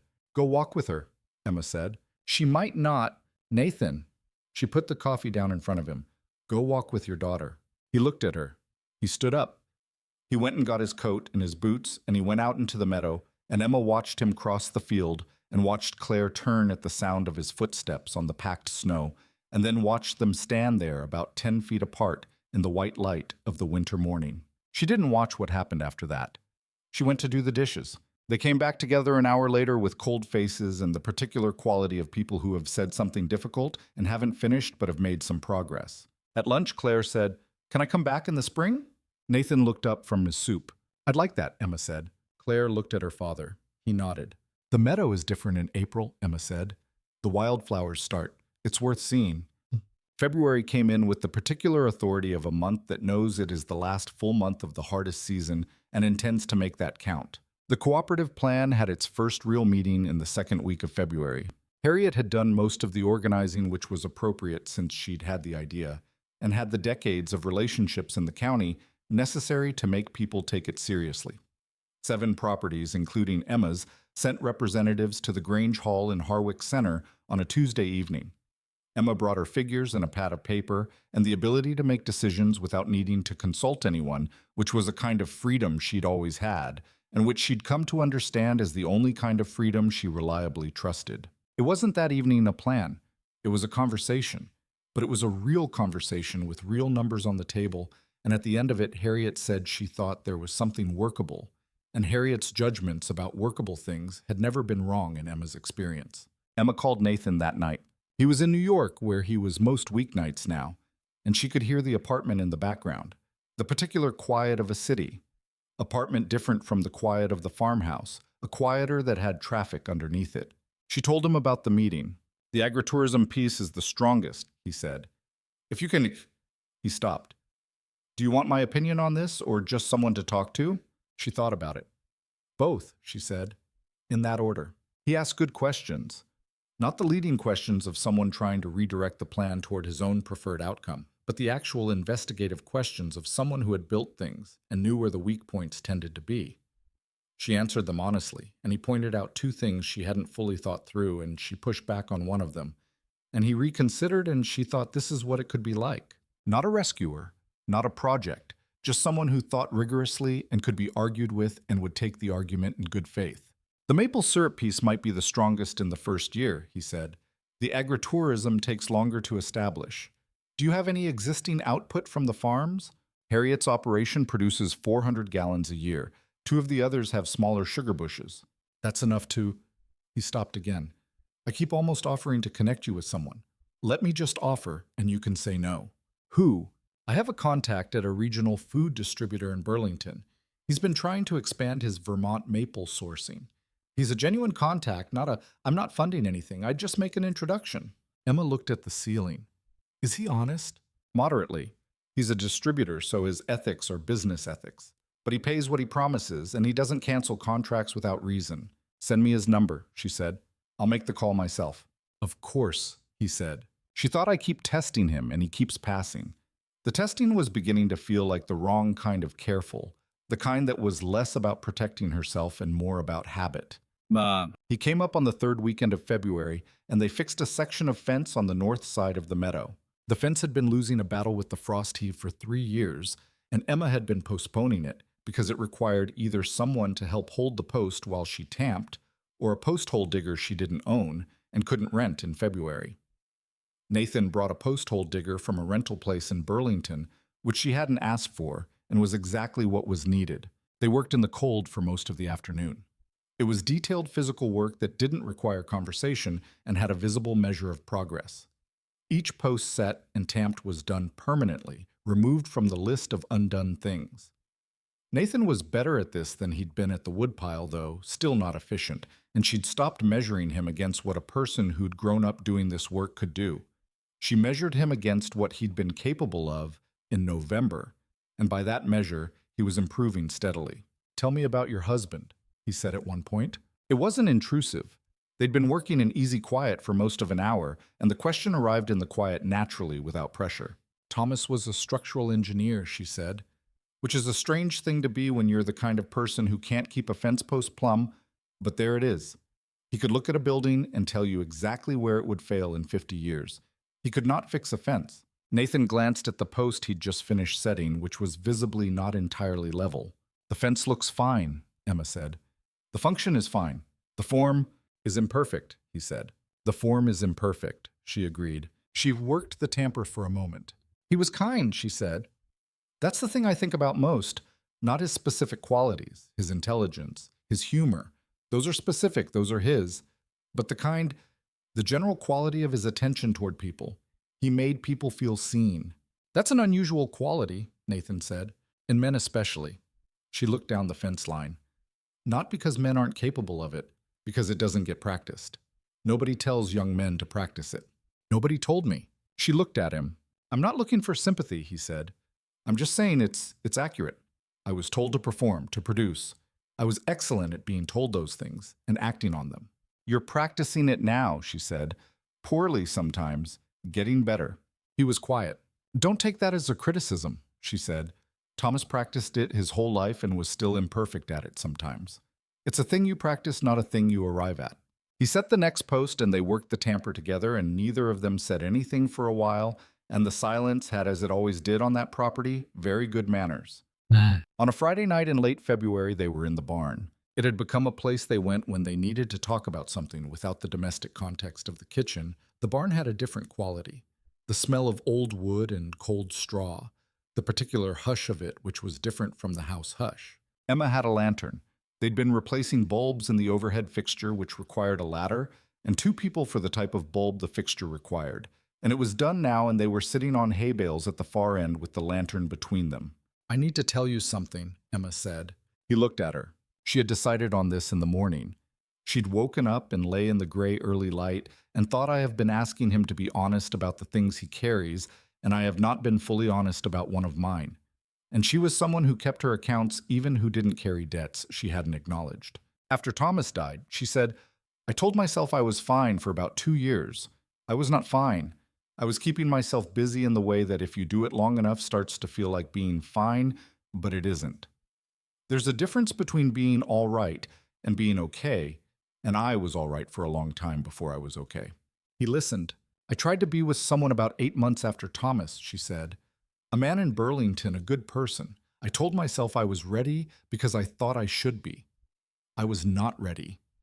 I hurt him by trying to be ready when I wasn't, and I hurt myself by not being honest about it. And I spent about 2 years after that being more careful than I needed to be in the other direction." "How long ago was that?" he asked. "Thomas died 9 years ago." He was quiet. "I'm telling you," she said, "because I've been careful with you in ways that I think started as right and have become, I'm not sure anymore whether I'm being appropriate or whether I'm just being a habit of myself." "What's the difference?" he asked. Not dismissively, genuinely asking. Emma thought about it. "Appropriate," she said, "is going slowly because the situation calls for it. Habit is going slowly because you've forgotten how to do anything else." He looked at the lantern. "I'm not asking you to rush anything," he said. "I haven't wanted to rush anything. That's not—" He paused. "I want to get this right. I haven't been good at getting this kind of thing right. And the fact that I want to get it right this time doesn't change the fact that the wanting is new for me, and wanting and being capable of are different." Emma nodded. "That's honest," she said. "I'm practicing," he said, and it was a small self-deprecation, a very slight one, and it made her smile. "Good," she said.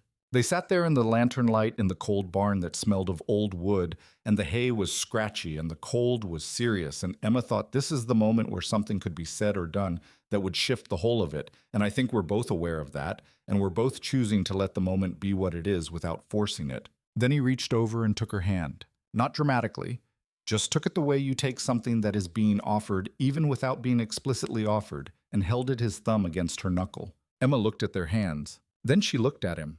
"All right," she said. It wasn't a romantic declaration. It was like most things between them, the accurate word for the actual thing. He held her hand for a while longer. Then they went back to the house. The Friday in early March, when everything changed, began as an ordinary day. Emma had the early shift. She was back from the diner by 2:30, which was early enough to get the barn chores done before the light went, and she was changing in the mudroom when her phone went. It was a Burlington number she didn't recognize. She almost didn't answer. She answered because the area code was right for Nathan's company lawyers, who had called once about documentation for the housing assistance application. It was not a lawyer. Mrs. Sullivan. A man's voice formal with the particular flatness of a voice that was performing neutrality because the alternative was performing something else. My name is Brian Coulter. I'm a reporter with the Burlington Free Press. I'm writing a piece on Nathan Carter's time in Vermont, and I was hoping to ask you— No, she said. She hung up. She stood in the mudroom for a moment. Then she called Nathan. He picked up on the second ring. "Hey, a reporter just called me," she said. "Burlington Free Press. A Brian Coulter. He said he's doing a piece on your time in Vermont." Silence. "Nathan, I know about it," he said. There have been inquiries. I've been having my communications team manage it. And you didn't tell me." Another silence. The kind that had more in it than the quiet kind. "I was trying to—" He stopped. "Handle it," she said. "Yes." Emma sat down on the mudroom bench. She thought about the way he'd looked at the farm when he'd first come in December, the way he'd said, "I want to help," and meant it completely and wrongly at the same time. She thought about how a particular kind of competence could be its own way of not telling the truth. "I need you to tell me things like this," she said. "I'm not asking to be included in your corporate decisions.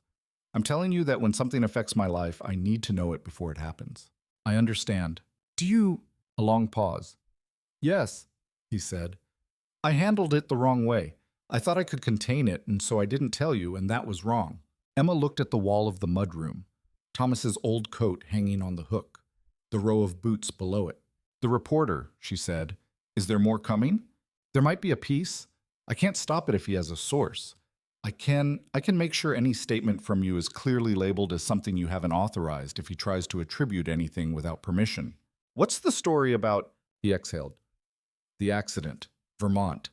The fact that I came back afterward. The Billionaire discovers simple life piece as a type. I've been trying to make sure it doesn't become that, but that's what it will be." Probably. She thought about her diner, about Harriet and the cooperative, about the housing assistance application that was currently being processed, and whether attention was good or bad for it.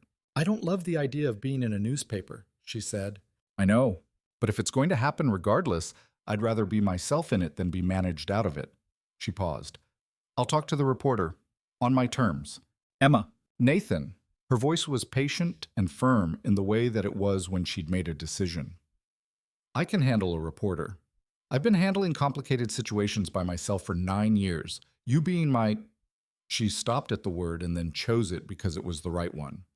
"You being in my life doesn't make me less capable of managing it." He was quiet for a moment. "No," he said. "It doesn't. I know it doesn't." "Good," she said. "Now tell me how Derek's doing before I have to make dinner." He told her, and she listened, and the conversation found its way back to its ordinary footing. But she held the earlier part of it in the back of her mind where she held the things that needed looking at again later. There was something in him that wanted to protect by managing, by containing, by solving before the problem reached the person it involved. It was a quality that came from the same place as his competence and his intelligence, and it was going to need to be watched. She thought he knew it. She thought he was in fact trying. The trying she'd decided was worth something. Whether it was worth enough was still a question to be answered, and she believed in answering questions only when they actually arrived, not before. The newspaper story ran the following Thursday. It was 400 words inside the business section, and it was not to Emma's relief the Billionaire discovers simple life piece Nathan had feared. Brian Coulter was, it turned out, a business reporter, and his actual interest was the corporate governance story, the Nathan and Derek power struggle, for which the Vermont recovery was context, not the point. Emma appeared in one paragraph described as a Harwick County diner employee who assisted Mr. Carter following the accident. No further detail. She called Nathan to tell him she'd read it. He'd already read it. Coulter has a source inside the company, he said. The Derek piece is more accurate than I'd like. Is it accurate? Mostly. A pause. There's one detail that's wrong, but it's a detail that matters. I need to figure out where the leak is. And the Vermont part. Brief? As it should be. She heard something in his voice that she'd come to recognize a pause around certain things that meant he was deciding whether to say them. I would rather it not be brief, he said finally. I would rather I've been thinking about how to say something and not finding the right way. Emma sat down at the kitchen table. Then say it in whatever words you have, she said. I've never needed the right version from you. He exhaled. I'm in love with you, he said. I think I have been since New Year's Eve and probably before that. And I haven't said it because I was afraid of... He stopped. I was afraid of being wrong about this the way I've been wrong about things before. And then I didn't tell you about the reporter, and you called me on it, and I thought I'd keep waiting until I'm certain enough to say the true things, and I'm never going to be certain enough, because certainty was never the point. Emma held the phone and looked out the kitchen window at the meadow, which was beginning to show the first faint suggestion of a thaw at its south-facing edge. She thought about what she'd said to him in the barn, about the difference between appropriate and habit, about accounts kept even. I'm in love with you too, she said. I've been pretty sure for about 6 weeks, and I've been waiting for it to feel like the wrong kind of certain, and it doesn't. He said nothing for a moment. Okay, he said finally, with the particular quality of a word that is doing the work of a paragraph. Okay, she agreed. Outside the south edge of the meadow was showing brown where the snow had pulled back an inch, the first bare ground in 4 months, and somewhere in the tree line, a bird she couldn't see was beginning to think about spring.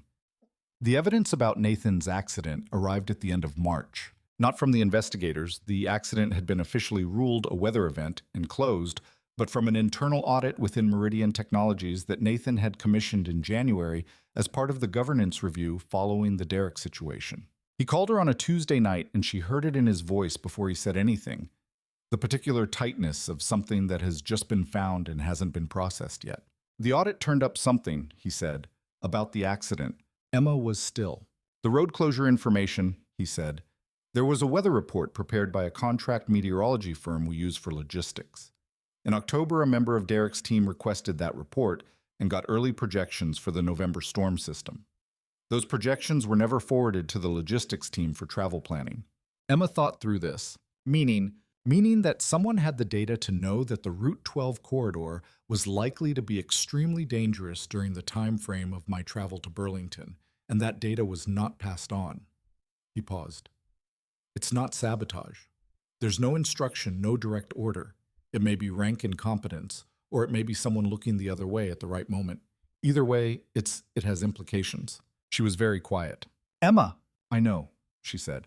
I'm not presenting this as someone in your company may have let you drive into a situation they knew was dangerous, she said, without telling you. He said nothing.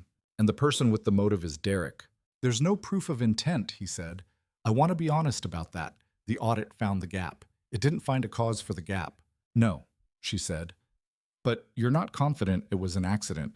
A long pause. No, he said. I'm not confident. Emma sat with this. She thought about the mountain road, the guardrail, a man in a dress coat lying in the snow with the cold deciding whether to finish what it had started. She thought about a version of that night where no one came around the curve. She felt for the first time genuinely afraid. Not for herself. For the larger shape of a situation she had walked into thinking she understood. What are you going to do? She asked. I'm going to investigate, he said. Carefully, with the right people. I don't want to make accusations I can't support. And Derek? That depends on what we find. She thought about the cooperative meeting next week, about the housing application, about the fence on the north side of the meadow that was now set and solid, about all the ordinary things that a person's life was made of and that a situation like this could make suddenly sickeningly contingent. Be careful, she said, not just legally, personally. I will. Nathan. She held the phone very still. Come up this weekend. I'll be there Friday, he said. She put the phone down and sat in the kitchen and thought about how a person could spend most of their life in a quiet county in Vermont and still find themselves at 50 years old sitting with the knowledge that the man she loved might have been left to die by someone who thought the world worked better without him. Outside the south edge of the meadow was fully bare now. The first early crocuses, the foolish brave ones, were beginning. He came on Friday. They didn't talk about the audit immediately. Emma had learned, and she thought this was one of the more useful things she'd learned about him, that he processed better when he'd had time to move physically before he spoke. And so she put him to work in the barn again this time on the planking of the lower stall section that had been wanting attention since the late fall, and she worked beside him, and neither of them said anything beyond what the work required for the better part of an hour. Then he put the hammer down and sat on a hay bale. The audit firm found something else, he said. Emma sat down across from him. There were 2 other incidents in the past 18 months where information with time-sensitive safety implications moved through Derek's team and arrived late or not at all. Neither resulted in injury. One was a liability issue with a data center in Phoenix that could have been significantly worse. One was a vendor delivery problem that, had it continued, could have created a serious contract breach. Pattern, Emma said. It looks like one. Does he know you have this? He knows there was an audit. He doesn't know what it found yet. Emma looked at the planking. What does your lawyer say? That we have enough for a serious internal disciplinary process and possibly enough for legal action depending on the Phoenix incident. That if we go public with it, the damage to the company is significant but probably survivable. He paused. That I should decide what I want the outcome to be before I decide how to proceed. What do you want the outcome to be? He was quiet for a moment. Then he said, I want him gone. I want him gone cleanly, and I want the company to be stable afterward. I don't want a public scandal. I don't want people's pensions and retirements and jobs disrupted because 2 people at the top of the company had a power struggle. And if that means not getting everything you're entitled to legally, he held her eyes. Then it means that, he said, Emma thought about this. About what it meant that a man who had in the early weeks she'd known him been most comfortable with the kind of solving that involved checkbooks and leverage was now sitting in a barn in Vermont and talking about what he was willing to give up to prevent collateral damage to people who hadn't done anything wrong. That sounds right, she said. It also sounds expensive, he said. Most right things are. He looked at the lantern. There's something else I want to tell you. She waited. I've been thinking about the company, he said. About what it is and what I want it to be and whether those 2 things are currently the same. He turned the hat he'd been holding over in his hands. Her husband's old barn hat, which he'd taken to wearing and which she had not mentioned. I built it from nothing. I am very good at what I do. And I think I've been thinking since all of this, that being good at something and being called to something are 2 different relationships with a thing. Emma was very still. I'm not impulsive, he said. I want to be clear about that. I'm not going to dismantle something because I had a transformative experience. But I've been asking myself what I would do if I weren't afraid of what not doing it would cost me. And I think the answer is different from what I'm currently doing. What would you do? She asked. He looked at the lantern for a long moment. I'd spend more time here, he said. I'd find someone who could run the company better than I can at this point. I'd figure out what I actually want to build next, which might not be anything, or might be something small, or... He stopped. I don't have the answer yet, but I'm starting to have the question. Emma thought about what she'd told Claire months ago. People who have been bad at something their whole lives don't get good at it because they meet a nice woman in Vermont. She thought, but sometimes people change when they finally have a reason. Not a reason in the abstract, an actual one. You don't have to decide anything tonight, she said. I know. He looked at her. But I wanted to say it out loud to you because you're the reason I'm asking it. She held that. No, she said. You're the reason you're asking it. I just happened to be the person you were with when you started having the question. He looked at her. That's a very important distinction, he said. Yes, she said. It is. The lantern burned between them. The barn was cold and solid and old, and above them the rafter he'd fixed in December was still holding, and outside the foolish brave crocuses were pushing through the last of the winter soil, and Emma Sullivan thought, this is the place I was afraid to be, and I am here, and it is all right. It was more than all right. She didn't say so. She didn't need to. Some things could wait for their own season, like the wildflowers in the meadow, which always arrived when they were ready, and not a moment before.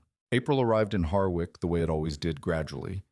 And then suddenly, the way Thomas had always described it, and Emma had always thought he'd stolen that line from somewhere, but had never been able to find where. The wildflowers in the south meadow came first, as they always did, because that corner caught the afternoon sun and kept it. By the second week of April, there were patches of trout lily and hepatica along the tree line, and the faint green of things starting. The cooperating farms held their second real planning meeting, this one at Emma's kitchen table, which meant that Harriet and Dale and 3 other property owners sat around the oak table with coffee and paperwork and the kind of hard-nosed conversation that Vermont farmers had about money, which was the same conversation they had about everything without sentimentality and with complete attention to whether the numbers worked. The numbers were beginning to work. Not comfortably, Emma didn't believe anything involving money was ever comfortable in the way people used the word, but workably. The bridge financing was in place. The maple syrup distributor in Burlington had responded to her call with the directness of a man who had heard competent pitches before and could tell the difference. The agritourism piece was further out, but Harriet had found a state grant for heritage farm designation, and the application was in. Claire came for a weekend in April, as she'd said she would.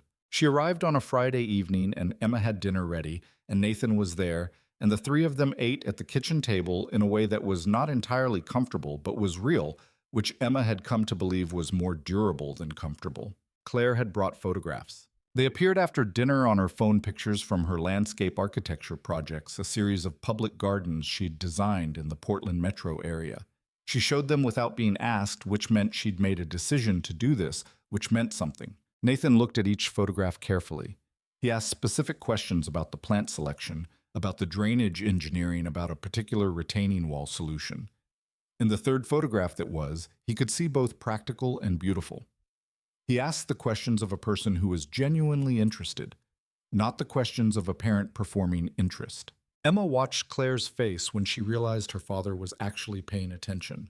It was a small thing, a fraction of an inch in the facial architecture, but she'd been watching faces across a diner counter for 20 years, and she knew what a person looked like when they received something they'd wanted for a long time and had not expected to receive tonight. After dinner, Claire helped Emma with the dishes, and Nathan was in the other room, and Claire said quietly, "He's different."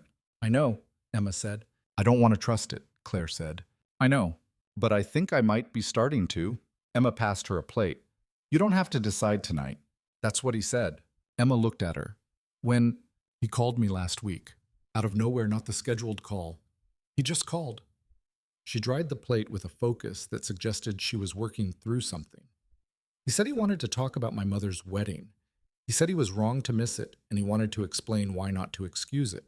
And he explained it, and he was right that it wasn't an excuse." Emma said nothing.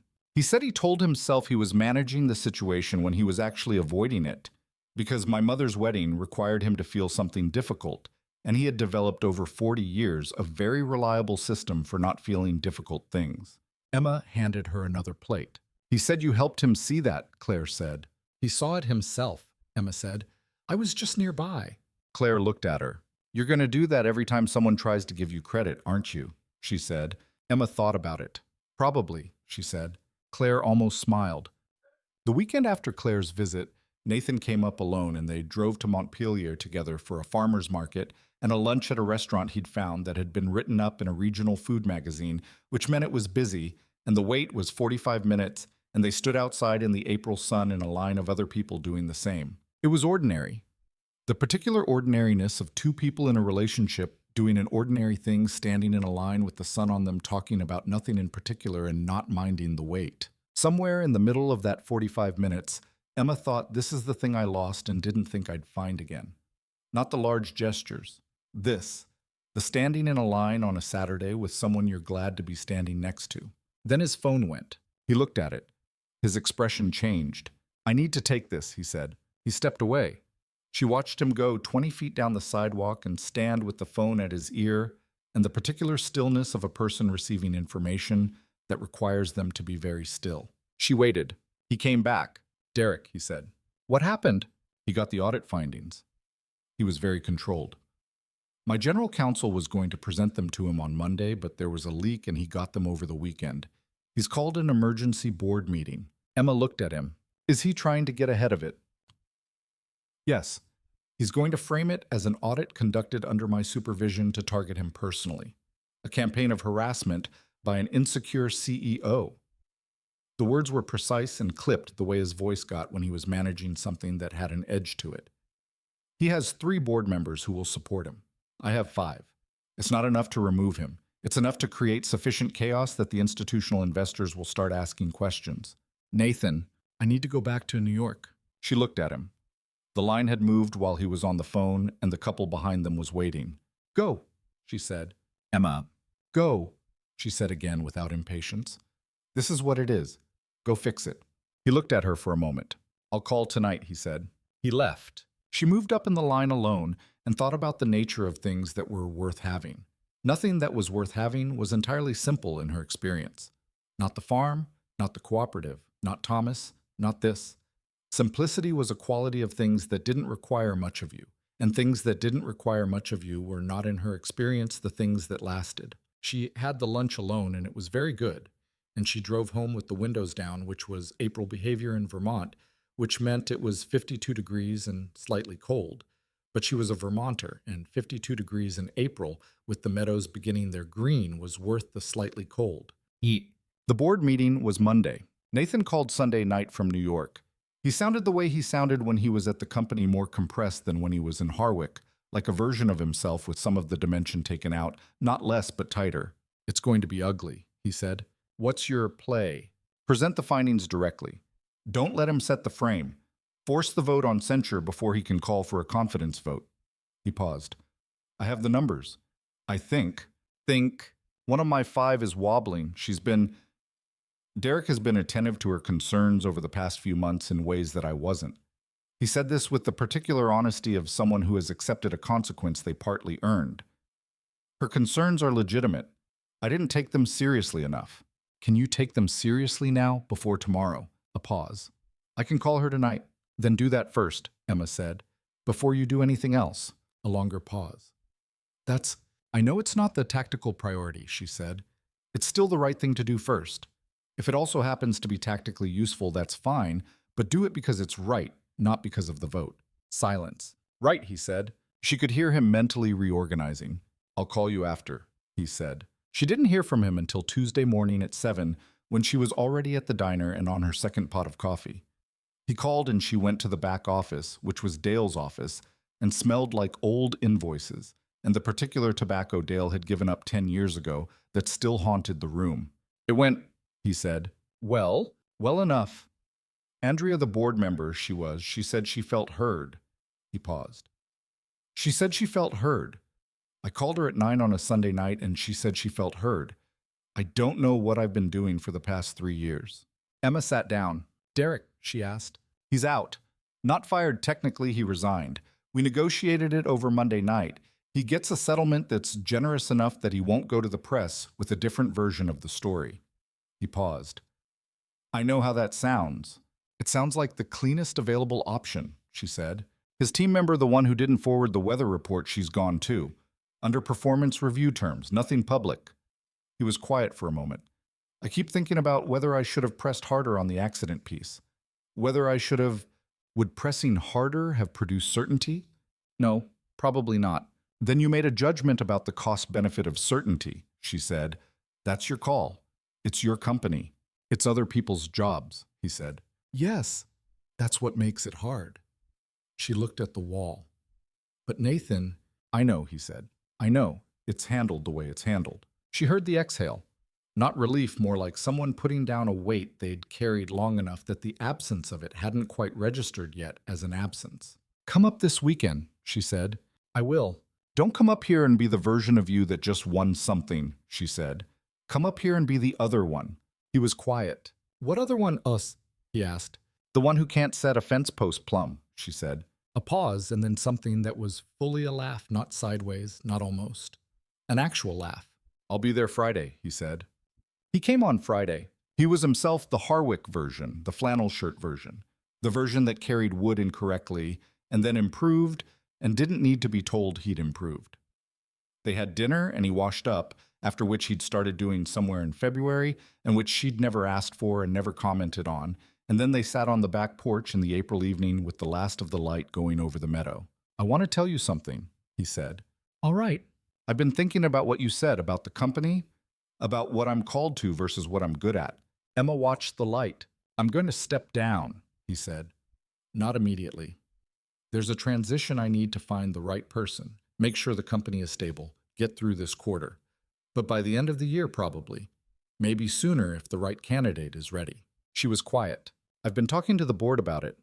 Not publicly, but the conversation has started. He looked at his hands. I wanted to tell you before you heard it from somewhere else. She turned to look at him. That's different from not telling me about the reporter. Yes, he said. That's why I'm doing it this way. Emma held his eyes for a moment. What will you do? She asked. I don't know yet. He looked out at the meadow. Something smaller, maybe an investment in something that matters. I've been thinking about agricultural technology, actually. Food systems, infrastructure, the kind of things that make cooperatives more viable. Nathan, I'm not trying to fund the cooperative, he said. I want to be clear about that. That's separate. I'm talking about a class of problems I'd like to work on that I find genuinely interesting and that seem frankly more important than enterprise software. She believed him. She also believed this was a man who, given any proximity to the cooperative, would have a nearly irresistible instinct to apply resources to it. She kept that thought where she kept the things that needed watching. Come up more, she said. When the transition starts, come up more. He turned to look at her. I was hoping you'd say that, he said. I know you were. She looked out at the meadow. The last light was doing something beautiful with the new grass. I mean it plainly, Nathan, not because it will change anything with the cooperative, because you're good here. You figure out the angles.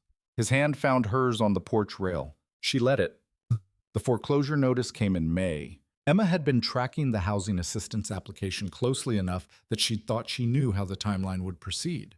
What she hadn't tracked closely enough was the difference between the state processing timeline and the bank's independent collection timeline, which did not wait for state processes and which had apparently concluded that 14 months of delinquency was sufficient to proceed. The notice arrived on a Tuesday.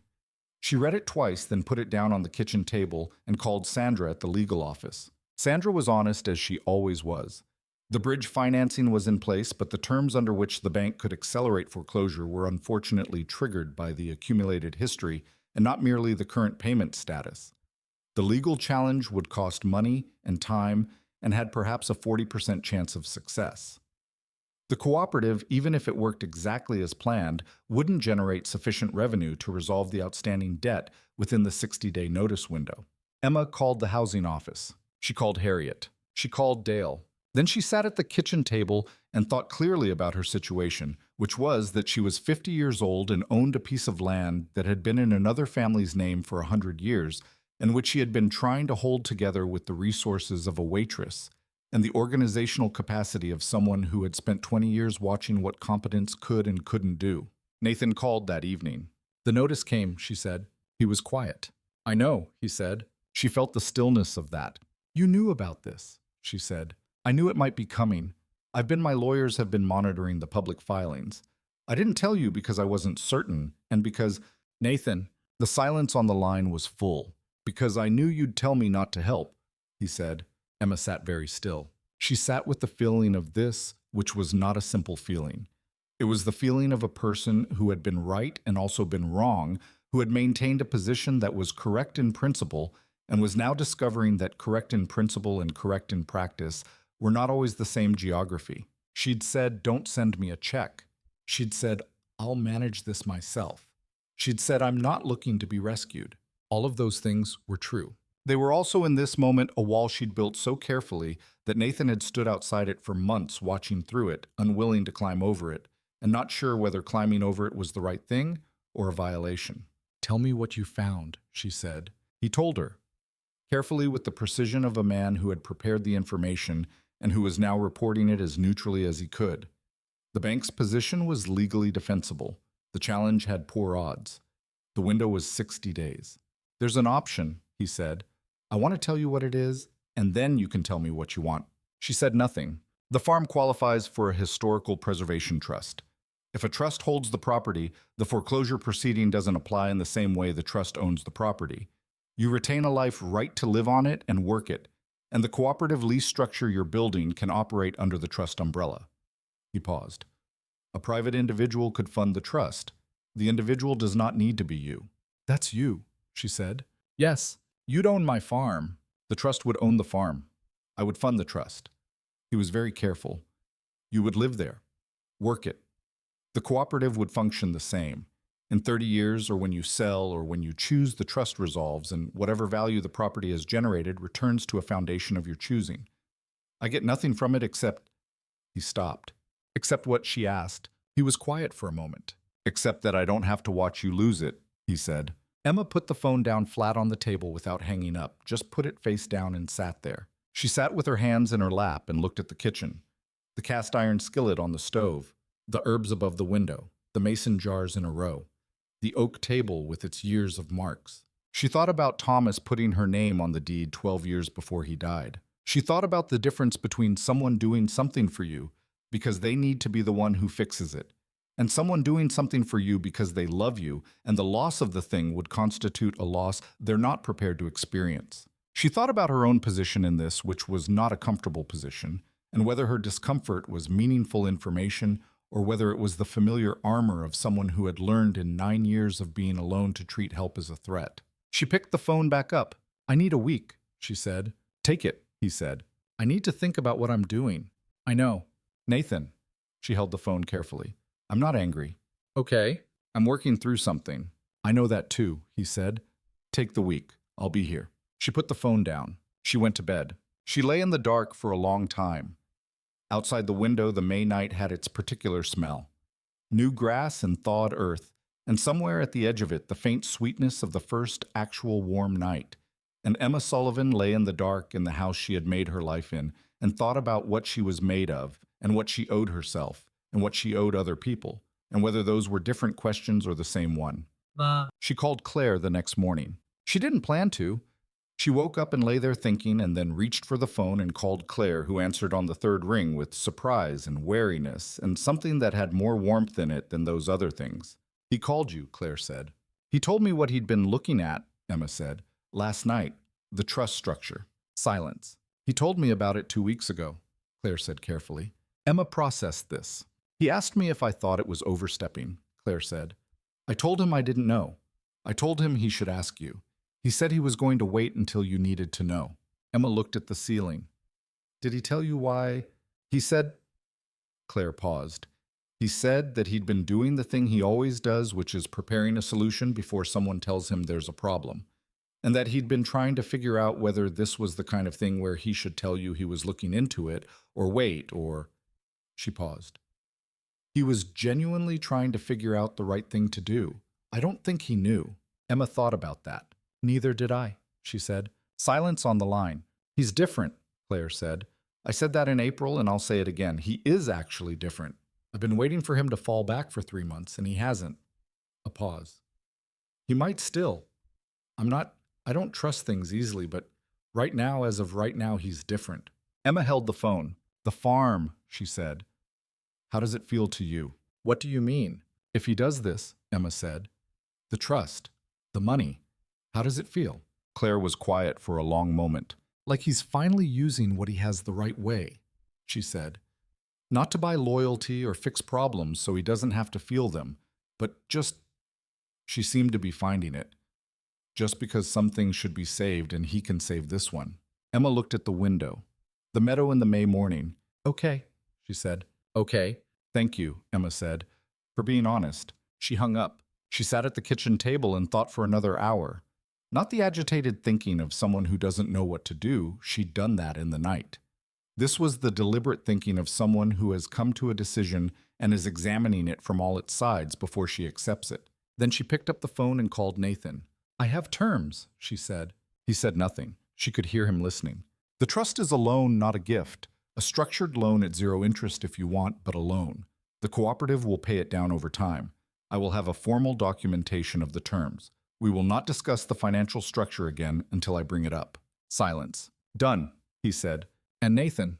Yes. When the transition is finished at Meridian, she said, and you have more time, don't come up here pretending to help with the farm so you can look at your investment.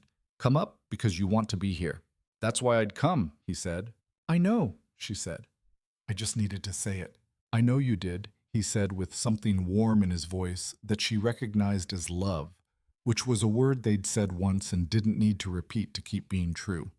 Then Emma ended the call and sat there, because there was a thing beneath all of this that she had not yet said. She had accepted his help. She had set the terms, and they were fair terms, and she had done it with her eyes open. She had done the right thing practically for the farm and for the cooperative and for Harriet and for all the ordinary reasons that were real and valid. But she was aware, and this was the thing she sat with now, that in accepting it she had changed something between them. Not destroyed it, changed it. The particular equality she'd maintained, the careful balance of two people approaching each other on their own ground, was different now. Not gone, but different. She had let herself need him. She sat with that. It was uncomfortable. She examined it from the front and the sides and found that, uncomfortable as it was not the wrong kind of discomfort. It was the discomfort of someone who has, for the first time in a long time, allowed their life to be genuinely affected by another person, who has stopped managing at such a careful distance that nothing can touch them. Thomas had touched her. Then he was gone, and the touching had cost her. And she'd held the ground between herself and the world at arm's length for 9 years, which was not living wrong exactly, but was perhaps living a little too carefully. The farm would be all right. The cooperative would find its footing. And she was 50 years old and in love with a man who had driven into her meadow in work boots that didn't fit and figured out the angles slowly without being told he'd done it, and she was done being careful in the wrong direction. She made coffee. She called Dale to say she'd be late in the morning. And then she sat at the kitchen table in the farmhouse that had been saved in the county she had lived in for 19 years with the meadow showing its May best outside the window. And she let herself feel the full weight of what she had and was grateful for it. Nathan called the following evening.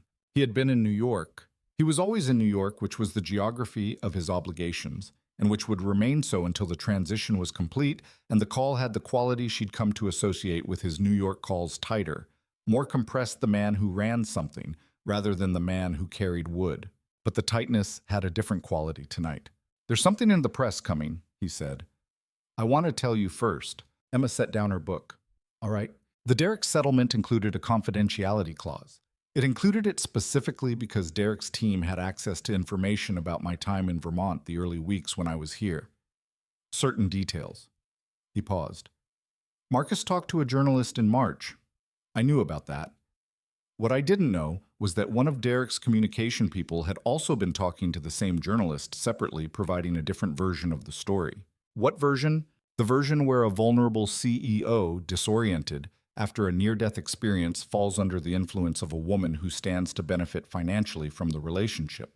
Emma was very still. "They know about the housing situation," he said. "I don't know how property records are public and the bank filings are public, and my involvement in the trust structure once established will be—" He stopped. "Emma, this is my fault. The Derrick situation created this vulnerability, and I didn't protect you from it adequately." She thought about the reporter in February, about the way Nathan had been managing it then, about what managing meant in this case, and whether she still believed managing was the wrong approach, or whether there was a distinction between managing someone out of a situation they'd consented to and managing someone out of a situation they didn't yet know about. She found she was no longer sure where the line was. "When does it run?" she asked. "I don't know yet. My communications team is doing what they can." He was very controlled. "I want you to know that I am not going to allow this to define the narrative. I am going to—" "Nathan." "Yes." "I don't need you to manage it," she said. "I need you to be honest with me about what's coming so I can manage my own part of it." A pause. "Of course. Is there anything I've said or done that this journalist could misrepresent?" "Not that I—" He stopped. Thought. "The farm. The trust. If the trust is presented as a financial rescue framed as a business arrangement to give you cover for accepting it, then I'll say publicly what it is," Emma said. "A loan between two people who are in a relationship and who chose to structure it formally to keep the terms clear. You'd be willing to tell the truth." She looked out the window. "Yes, I'm willing to tell the truth." He was quiet. "I don't like this," she said. "I want to be clear about that. I am not comfortable with my financial situation being public. I am not comfortable with my name being in whatever piece this person writes. But discomfort is not a reason to do anything other than what's true." "Emma." "What?" He exhaled. "I'm sorry," he said. "I'm sorry that being involved with me costs you this." She thought about what she'd decided the night before, about letting herself need him, and what that meant, and the costs of things. It costs me something, she agreed. It's not too much. She looked at the meadow. You'd better come up this weekend. Harriet is making a fuss about the cooperative's maple syrup labeling, and I need a second opinion. A pause. Maple syrup labeling, he said. She wants to call it Harwick Heritage Collective. I think it's 3 syllables too many. Harwick Heritage is 2 words, not 3 syllables, 2. Come up and tell Harriet that, Emma said. I've been trying to tell her for 2 weeks. She heard the shift in his voice that she recognized as the New York compression easing. I'll be there Friday, he said. She put down the phone and sat in the kitchen and thought, this is what it is. It is inconvenient and complicated and involving, and those qualities are also the qualities of anything that matters. She picked up her book. She read. The meadow went dark outside the window, and the May night arrived with its particular warm smell, and somewhere in the barn, the loose board she'd been meaning to fix knocked once against the frame in the slight wind, and Emma Sullivan thought, I will fix that in the morning, and then thought nothing in particular for a while, which was its own kind of abundance. He came on Friday. He brought a very good bottle of wine and a new post-hole digger because he'd broken the rental one in February and had felt badly about it since, and she'd told him twice not to worry.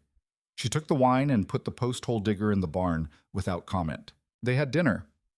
Harriet came over as she sometimes did on Friday evenings when there was cooperative business to discuss, and the 3 of them sat at the kitchen table with the wine and the maple syrup labeling question, and Nathan lasted about 12 minutes before offering his opinion. Harriet looked at him. It's 4 words, Nathan said. 4 words for a label is too many. The best labels in the regional specialty food market are 2 words maximum. Think about what you're competing with on a shelf. Harriet looked at Emma. Emma refilled her wine. What would you call it? Harriet asked. Nathan thought about it. Harwick Made, he said. Harriet was quiet. It's simple, Nathan said. It says where it comes from. It implies craft without labeling itself craft, which is annoying when brands do that. And it applies across products, maple syrup today, other things tomorrow. Harriet looked at the table. Harriet Made, she said. They both looked at her. Not Harriet Made for the label, she said. But that's what it actually is. That's what this whole thing actually is. She looked at Emma. These are farms that have been in these families, most of them, for generations. The people who made them are in everything we're selling. Emma looked at Nathan. He was nodding slowly. Then put that in the story, he said. Not on the label can still be simple, but the story you tell. Harriet's family has been on that property since 1901, Harriet said. 1901, Nathan said. That's not a detail you bury. That's the thing. Harriet looked at him for a moment with the particular appraisal of an 80-year-old woman who has met many men and is deciding whether this one is the useful kind. You'll do, she said again, which was what she had said in January. Nathan looked at Emma. Emma looked at her wine. Don't, she said. I wasn't going to say anything. You were absolutely going to say something. I was going to say that Harriet has now told me I'll do twice, and I'd like to understand the chukit. It means you'll do, Emma said. That's all it means. Stop asking for a translation. Harriet left at 9 with the labeling question resolved to everyone's satisfaction, and Nathan did the washing up, and Emma sat at the kitchen table watching him and thought about how the geometry of the kitchen had changed in the months since November, how the presence of another person in it had stopped feeling like an intrusion and had begun to feel like what it was. The journalist piece ran this afternoon, he said, not turning from the sink. I know, she said. I read it. He turned then. It was what it was, she said. You warned me. It was better than I expected, actually.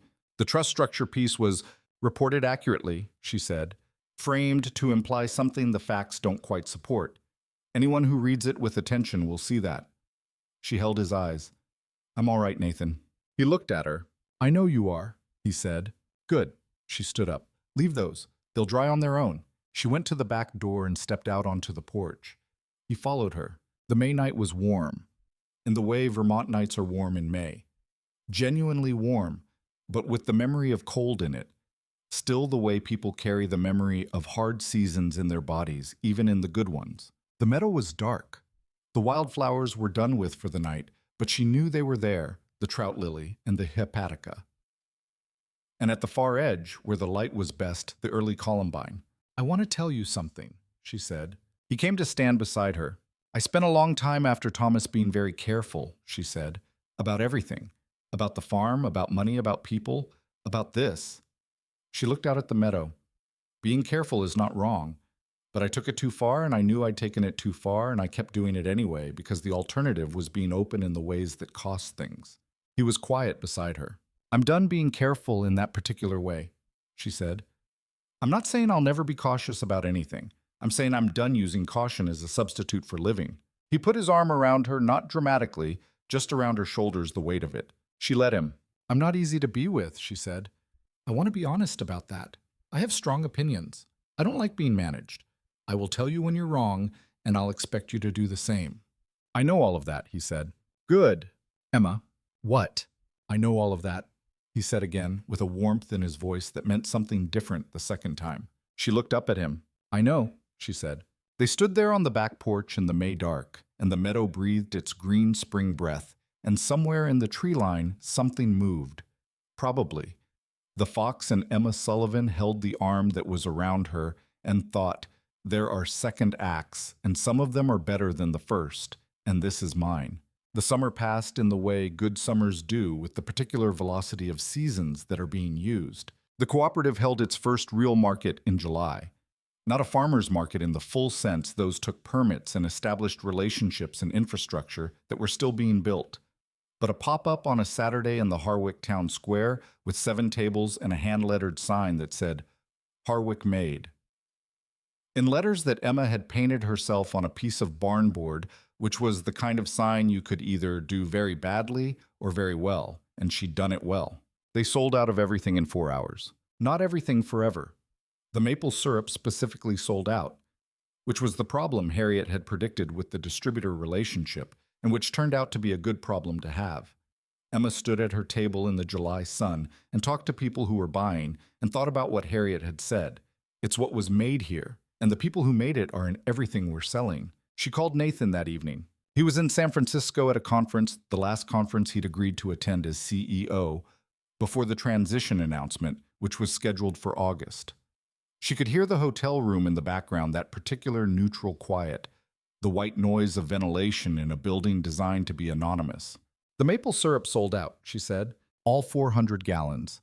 We only had 40 at the market, but yes, Emma? She could hear the genuine pleasure in it.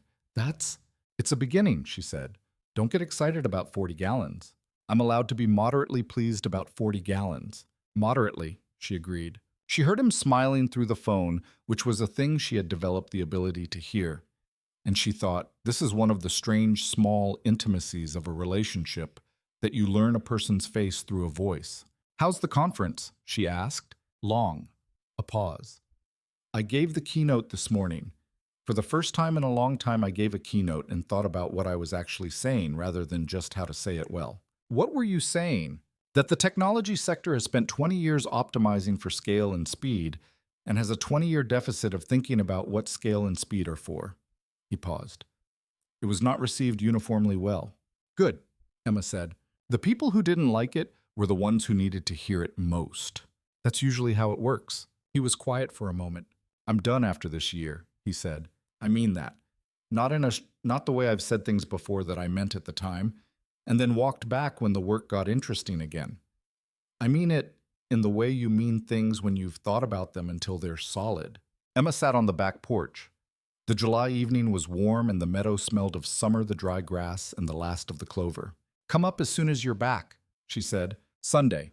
Good. She sat on the porch after they hung up and listened to the meadow and thought about what it meant to be here at 50 in this house with this life. She'd had another life before.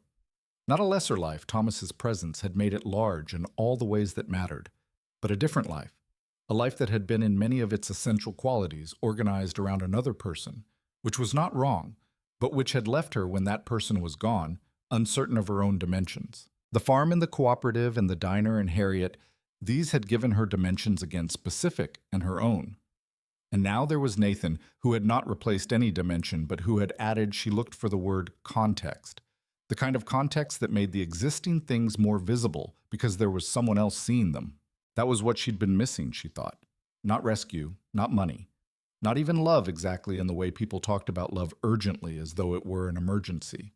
the quiet thing, the sitting on a porch and knowing that what you see is seen. August arrived with the official transition announcement. Nathan Carter would step down as CEO of Meridian Technologies at the end of the fourth quarter. His successor, the company's chief technology officer, a woman named Julia Park, who had been with the company for 11 years, would assume the role in January. Nathan would remain as chairman emeritus for 1 year to ensure continuity. The financial press had opinions. Most of them were wrong in ways Emma could identify, because she knew the actual story. But she had long since decided that the financial press and the actual story were operating in mostly separate territories, and that this was fine. Claire called. "How are you?" she asked. "Good," Emma said. "Genuinely." He seems lighter," Claire said. "I had dinner with him in New York last week, and he seemed lighter. Is that the right word?" Emma thought about it. "It might be," she said.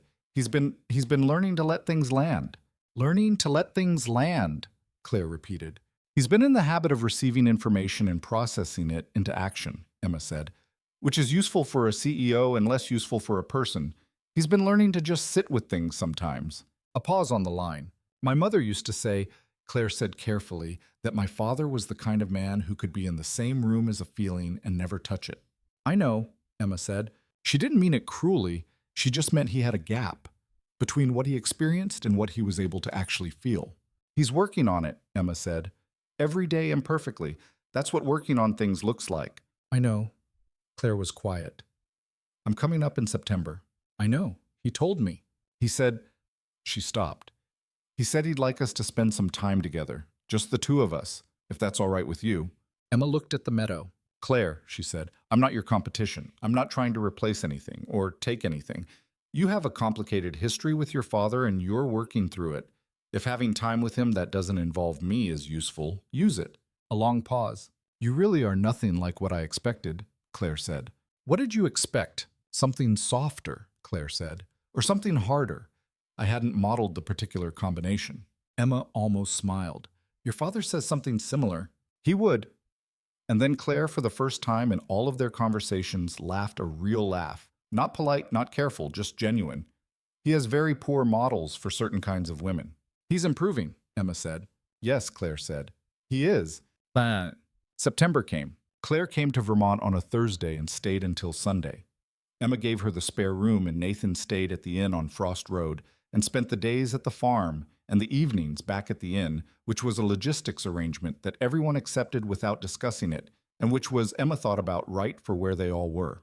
On the Saturday, she left them alone together for the afternoon. She drove to Montpelier and did her errands at a deliberate and unhurried pace, which was the only pace Montpelier invited in September when the maple trees were beginning their first turn, and the particular autumn light was doing what autumn light in Vermont always did, which was to make everything look like the ending of something and the beginning of something in the same moment. She had lunch alone at a restaurant she liked at a table by the window, and she read her book and ate her soup and thought about nothing particular for an hour. She drove home at 4. Nathan and Claire were on the back porch. Not talking, she could see them before they saw her, and they were just sitting there, 2 chairs at the edge of the porch, looking out at the meadow. The September light on Claire's dark hair and the turn of Nathan's profile and the particular stillness of 2 people who have said something important and are living in the aftermath of it. She parked the truck and went to the barn to give them a few more minutes. She checked on the fence posts, the ones from February. Still solid. She ran her hand along the top rail. Then she went inside and put the kettle on. They came in together 10 minutes later. Claire had been crying. She dealt with it. She wasn't crying now, but Emma could see it in the slight puffiness around her eyes, and the particular composed quality of her expression that people have when they've decided to be composed. "Tea?" Emma asked. "Please," Claire said. Nathan stood in the doorway. He looked at Emma with something in his eyes that was gratitude, and it was permission, and it was love all at once, and she held his eyes for a moment and then went to get the cups. "The cooperative's maple syrup label came back from the printer," Emma said, pouring the water. "The Harwick made label. Do you want to see it?" "Yes," Claire said. Emma went and got the sample from the drawer and put it on the table, and they looked at it together. The 3 of them at the simple words on the simple label and what they meant. "It's good," Claire said. "It's very good," Nathan said. Emma put the tea down. "I know," she said. October arrived, and Nathan's transition moved into its final stage. He was in New York most weekdays, as he had been, but the quality of the New York weeks had changed. There was a visible timeline now, which meant the work had a shape it hadn't had before.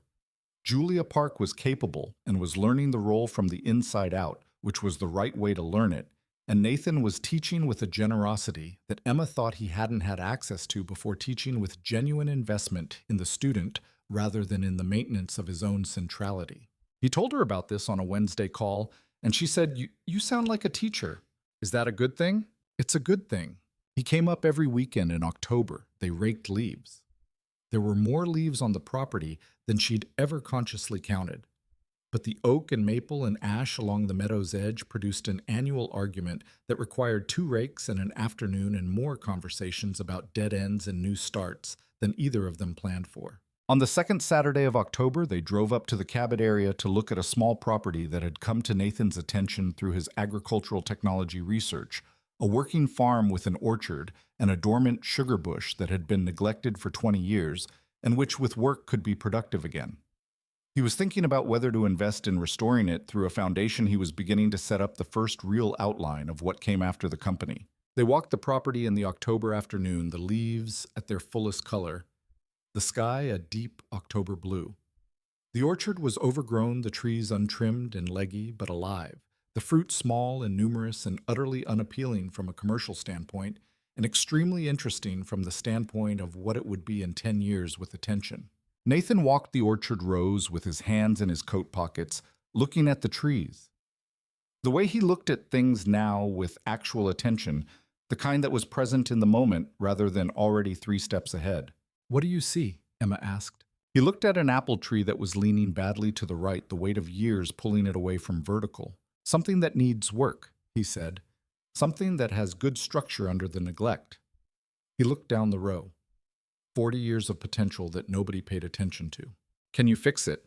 He looked at the tree for a long moment. Some of it, he said. The ones that have gone too far, no. But these... He put his hand on the trunk of the leaning tree, the way you put your hand on something to feel its quality. These, I think, can be brought back. Emma looked at his hand on the tree. She thought 9 months ago he was in a cashmere coat on a mountain road lying in the snow with no one who knew where he was. She thought, look at him now. She took his hand. He turned to look at her. This is a good place, she said. It is. You should buy it. He held her eyes. I'm going to, he said.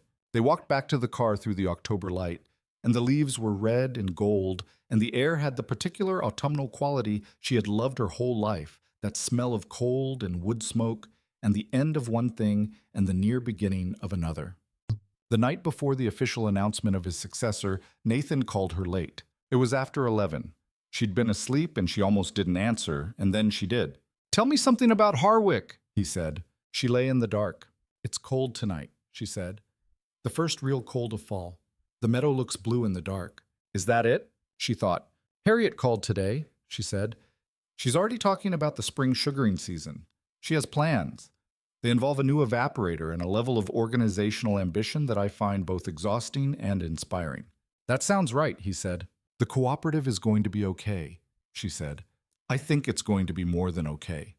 Harriet's going to outlive all of us through sheer force of organizational will. He laughed. 2 months, he said. 2 more months and I'm done. I know. I keep thinking about the fence. She smiled in the dark. What about the fence? The angles, he said. I keep thinking about how I didn't know the angles at first, and then I did. And how the posts have been sitting there since February and they're solid, and I did that, he paused. I know it's a small thing. No, she said. It's not. Silence on the line. What is it? He asked. She thought about how to say it. It's the first thing you made with your hands, she said. That wasn't about the company. It just exists. It does what it does. Nobody knows you made it except me. He was quiet. I like that, he said. I know you do. Emma. What? I'm going to come up more, he said. After January. A lot more. Good, she said. I want to fix things, he said. The loose board in the barn. The siding on the north side of the house. The apple trees if you'd let me bring what I learned from the other property here. He paused. I want to learn how to do things. She lay in the dark. You're already learning, she said. I want to keep learning. She thought about Thomas, who had known very well how to fix most things, and hadn't ever needed to learn because he'd been born into the knowing. She thought about what was different about watching someone learn versus watching someone perform competence they'd always had. The learning had something in it that the competence alone didn't. The learning had the person in it. Come up the weekend after the announcement, she said. We'll start on the siding. I don't know how to do siding. I know. That's why I said we. He exhaled. Thank you, Emma Sullivan. He said the same words he'd said from the porch in November 11 months ago. Good night, Nathan Carter, she said. She hung up and lay in the dark for a moment, and the meadow was blue and the farmhouse was quiet, and outside somewhere the first season of winter was beginning its approach. Not here yet, not fully, but patient and certain the way winter always was. She went back to sleep. Epilogue. The first snow of the new year came in early November. Not the storm snow of the previous year, not the system with an agenda and a body count. This was the soft November snow, the kind that arrived in the afternoon with modest ambitions and had covered the meadow by evening with an inch of quiet white that caught the last of the light and held it. Nathan had been up since Thursday. His last day as CEO had been the 31st of October. The announcement had received substantial press, which he had navigated with the seasoned equanimity of someone who had learned to let things land, and by the 2nd of November he had driven up Route 12 in the November cold with a truck he'd bought in Burlington in September. A proper truck, a Vermont truck, the kind with four-wheel drive and a bed that could carry things. And he had arrived at the farmhouse in the early afternoon, and Emma had been on the porch, and he had gotten out, and they had stood there for a moment in the cold. No company, she said. No company, he said. She'd nodded, and they'd gone inside. In the 4 days since they had fixed the loose board in the barn, they had driven to Harriet's to look at the new evaporator which Harriet had purchased ahead of schedule because the grant money had moved faster than expected, and Harriet did not believe in waiting for things that were ready. They had had dinner at the Birch Tree on Friday evening, where Dale had given Nathan the look he gave people who mattered to Emma, which was the look that said he'd been watching and had decided on a position, and the position was approval. Now it was Saturday evening, and the first snow was falling. Emma was in the kitchen making dinner. Nathan was on the front porch. She could see him through the window, standing at the railing, watching the snow come down over the meadow. She watched him watching it. He stood there for a long time. She thought about the night on Route 1211 months ago, the shape she'd seen in the headlights, the dress shoes soaking through in the snow, the slow progression of a person coming back from the edge of themselves. She thought about what she'd known standing on the road that night and what she hadn't known. She'd known he was alive and that the cold was winning. She hadn't known anything else. She hadn't known that the next year would be this, the fence posts and the barn rafter and the wood carrying and the maple syrup labels and the long phone calls on winter evenings, and Claire's face when her father finally paid attention. She hadn't known that Harriet would say he'd do. She hadn't known that she'd love him. Not that version of him, the man in the cashmere coat, but this version, the one in the barn hat. The one who asked about Thomas and listened. The one who called to hear about the meadow before a difficult night. She turned off the burner. She put on her coat.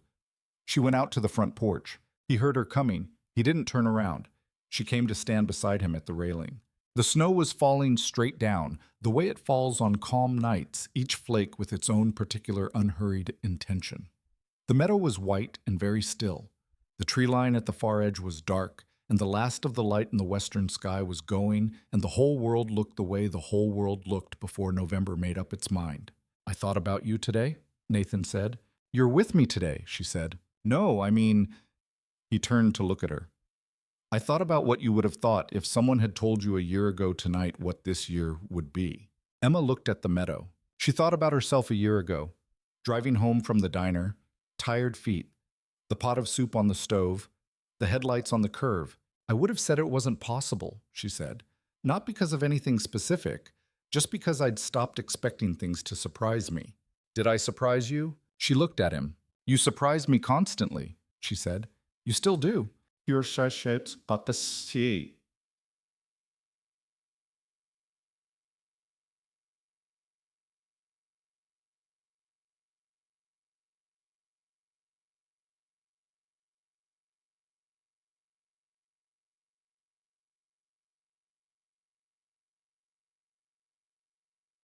Men to meadow. I almost died on this road, he said. Not for effect, just as a statement of fact. I know. And then I didn't, he said. And then you didn't. He was quiet for a moment. I keep waiting for the part where I understand why, he said.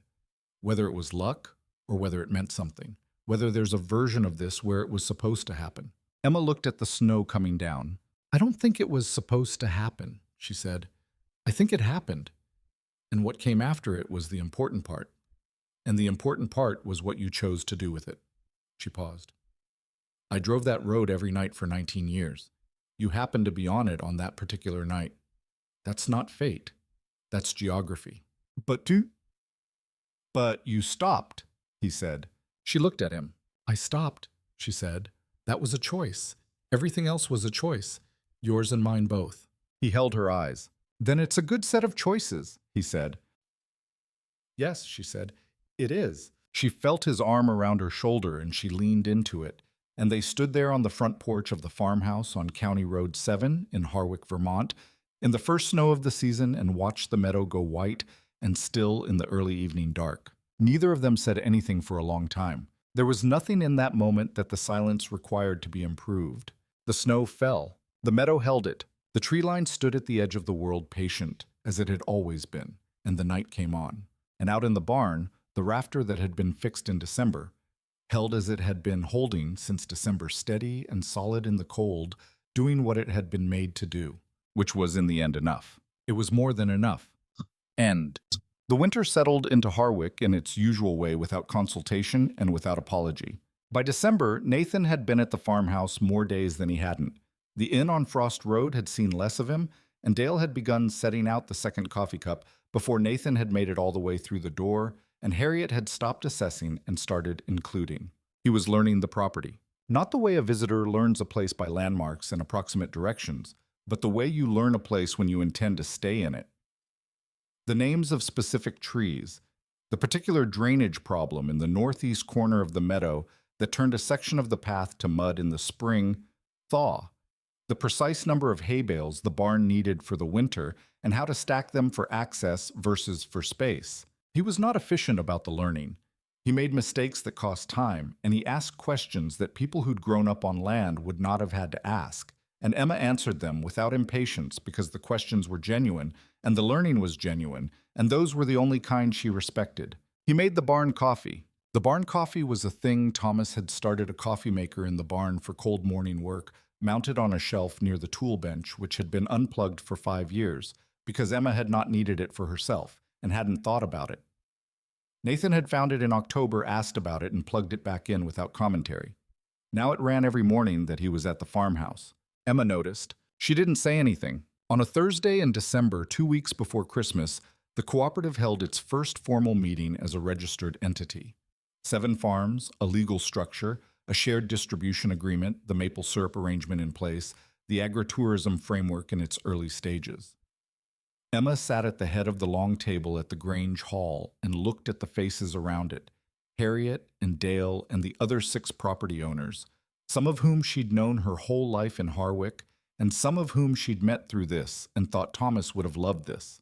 Not because he'd been a farmer, he hadn't, but because he'd been the kind of person who believed that things people built together lasted longer than things one person built alone. She thought he was right. Nathan was there sitting 2 seats down from her, not at the head of anything, just at the table which was where he'd asked to be and which was where he was. He took notes. When people asked for his opinion on the agritourism research, he'd done a thorough analysis in November that everyone had read and found useful. He gave it.